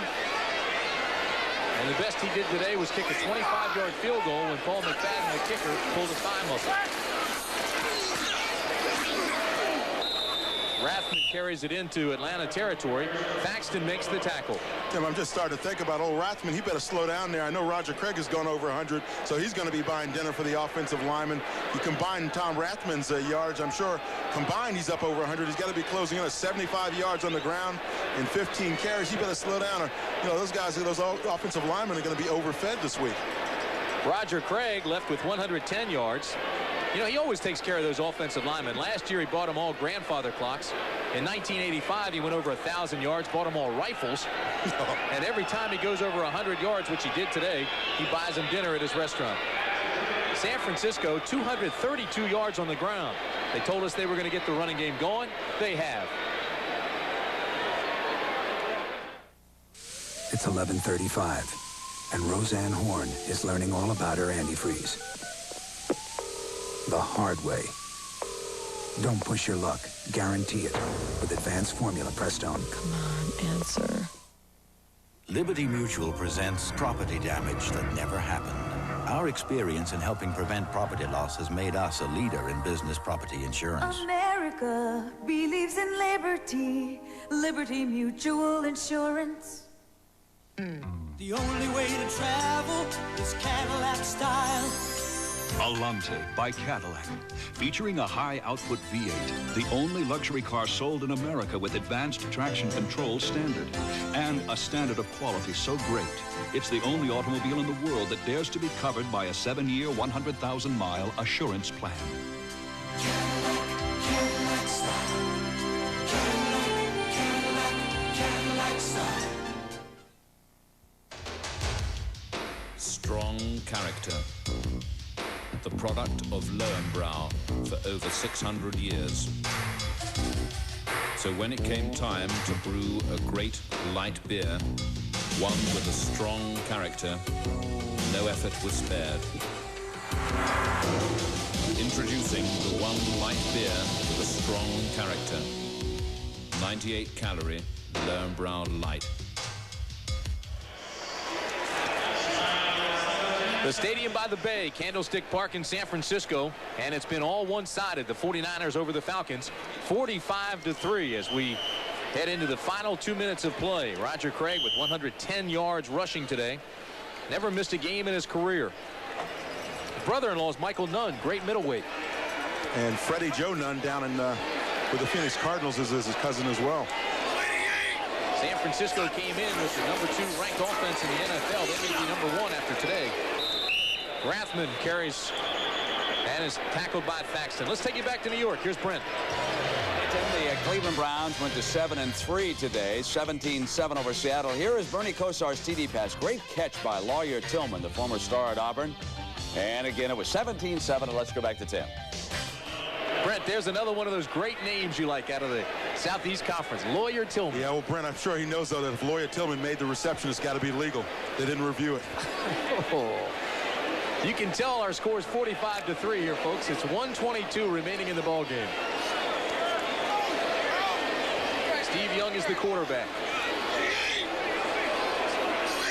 3rd and 1 at the 43. Young appears to have the first down.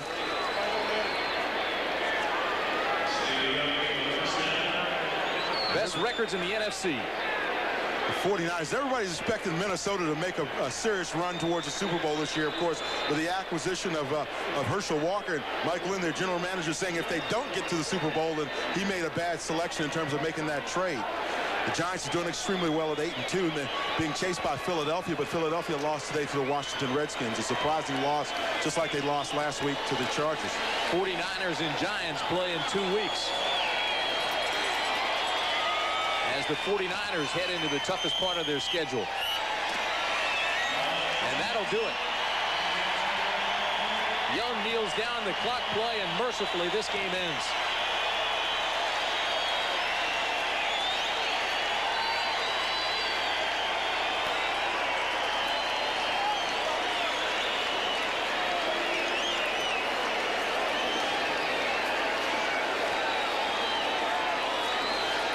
It's official. It's in the history books. San Francisco beats Atlanta 45-3.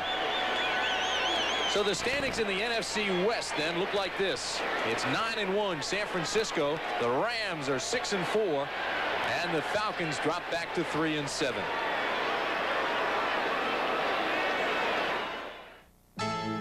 One of these guys is a pro photographer. One's a dentist.